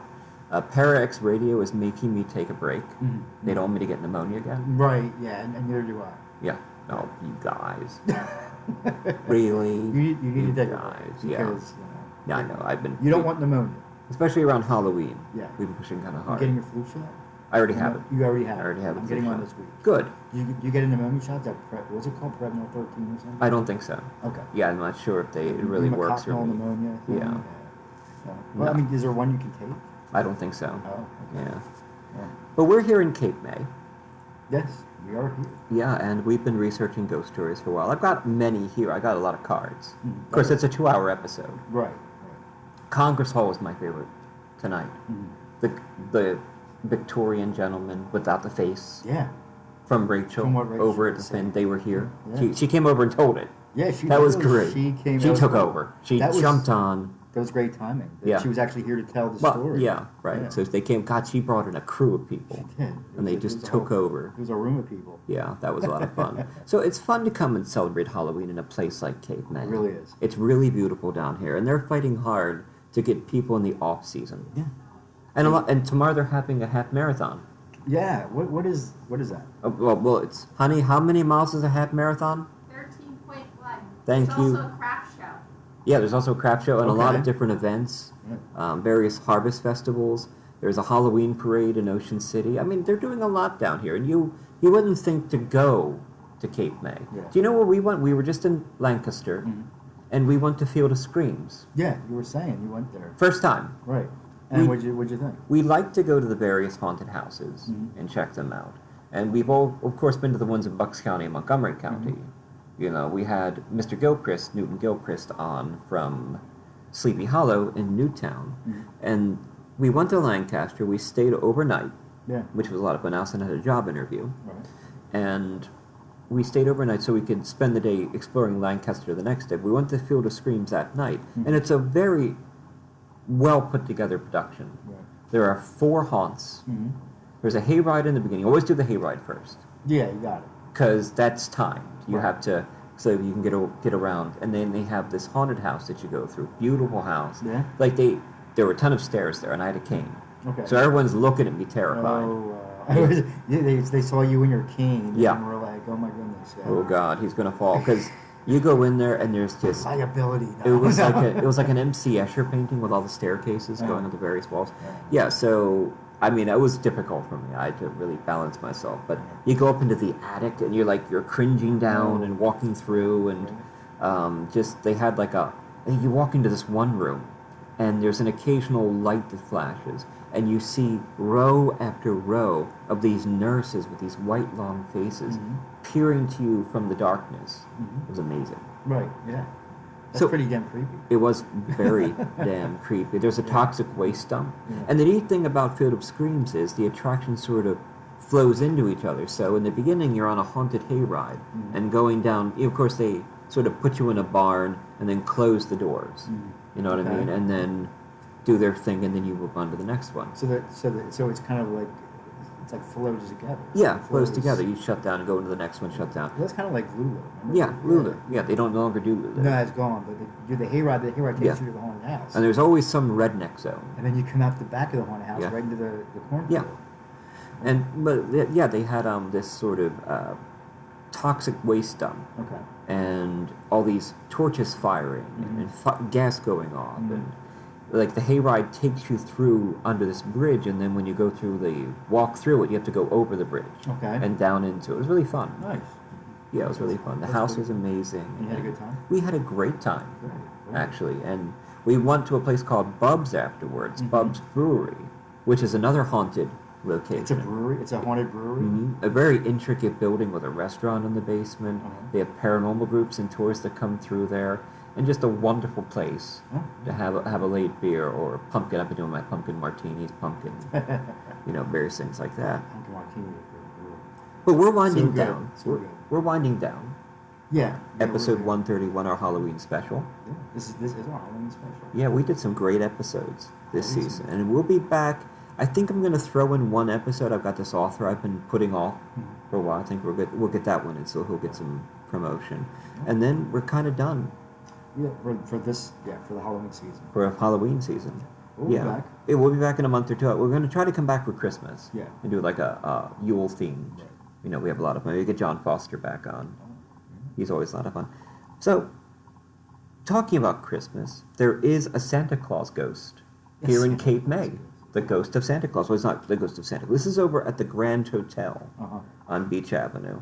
And there aren't too many ghost stories there. Now, the Grand Avenue, or the Grand Hotel on Beach Avenue, was built around Coastal Battery Lookout Fire Control Tower number 24. Right. And this was a chain of lookout towers and coastal batteries that were built in 1942 as part of Fort Miles. Okay. And they sort of Delaware, Jersey, Chesapeake Bay. They were designed to attack German U-boats. Okay. All right. Who were attacking American shipping to Europe. Okay. In 1942. So they built this hotel up around it, right? And now guests have been waking up to just standing over the bed, this sort of chubby fellow, tall, with a white Santa Claus-like beard. Wow. And they wake up and he's standing there over them with this white beard looking down at them. And they call him the Santa Claus ghost. Does he have like a red fuzzy outfit on? I wish. That would just make it. With a hat? Yeah. A red hat? I've never heard of a Santa Claus ghost before. Yeah, me neither. Yeah, but this is what I found out as I was exploring Cape May, collecting the ghost stories. And guest balconies have opened up even though they're latched and locked. And there was this one guest, and I've heard this a few times now, where he's felt someone staring at him, looking over the bed, and then he tries to go back to sleep, and someone lays down in the bed with them, him and his wife, between them. And he started hearing a male say, like whispering, "It's okay, go to sleep, no one's going to hurt you." So he's lying in bed with them. That's creepy. Yeah. Now, people who've done EVPs there have caught terms like Icemen and We're Haunting You. That is some creepy stuff. Yeah. So we're winding. Crazy, but we're a lot of ghost stories we collected. Yeah. Over the last couple of days. I mean, I think there's plenty that you didn't even talk about yet, right? Which we're not going to get to. No. We can save those. Right. Oh, definitely. Yeah. We'll be doing ghost stories for the next.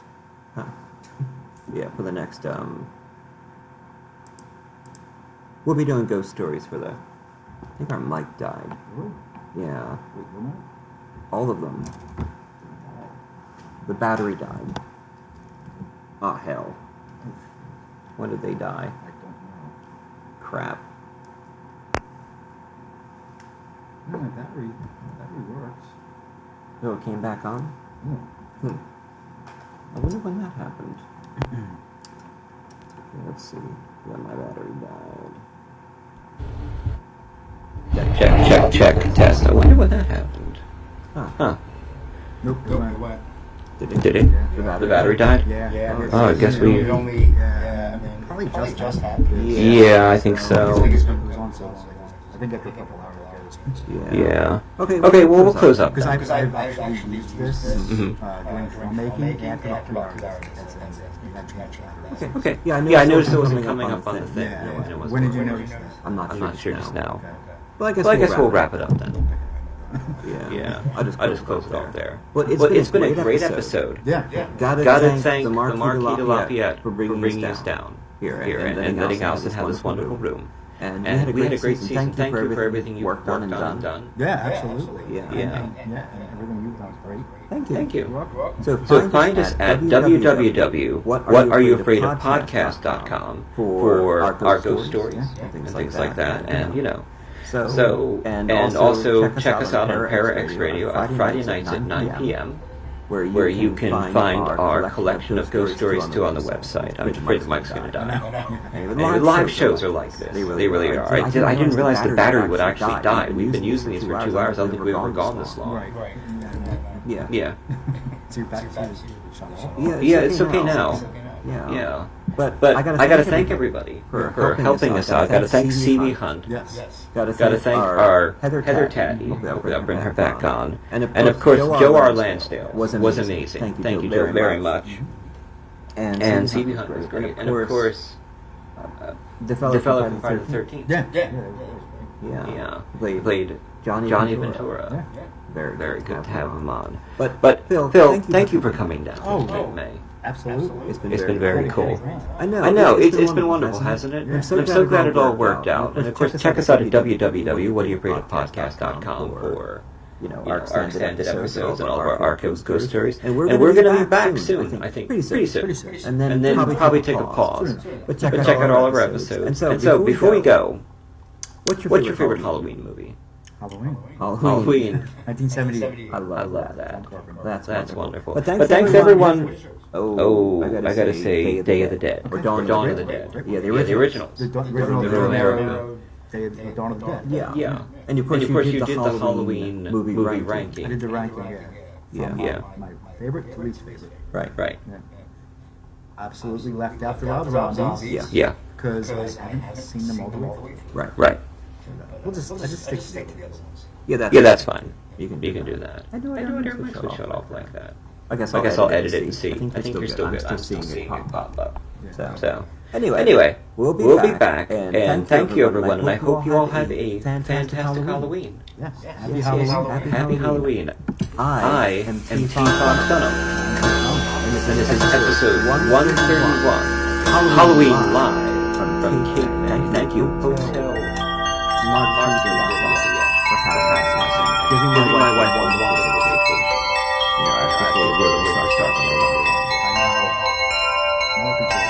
We'll be right back. T. Fox Dunham lives in Philadelphia with his wife Allison. He's a lymphoma survivor, cancer patient, modern bard and historian. His first book, The Street Martyr, was published by Gutter Books. A television series based on the book is being produced by Throughline Films. Destroying the Tangible Illusion of Reality or Searching for Andy Kaufman, a book about what it's like to be dying of cancer, was released from Perpetual Motion Machine Publishing, and Fox has a story in the Stargate anthology Points of Origin from MGM and Fandemonium Books. Fox is an active member of the Horror Writers Association, and he's had published hundreds of short stories and articles. His motto is Wrecking Civilization, one story at a time. Find out more information at www.tfoxdunham.com. Phil Thomas is an author and screenwriter from the suburbs of Philadelphia.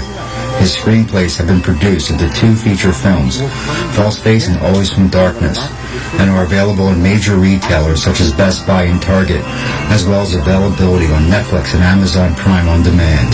His screenplay, 3 Tunnels, was a semi-finalist at the LA Screenplay Competition. He is a member of the International Association of Professional Writers and Editors, and he currently writes for Cultured Vultures, Game Skinny, and BloodyDisgusting.com. He formerly held the position of Senior Marketing Manager at Eternal Press.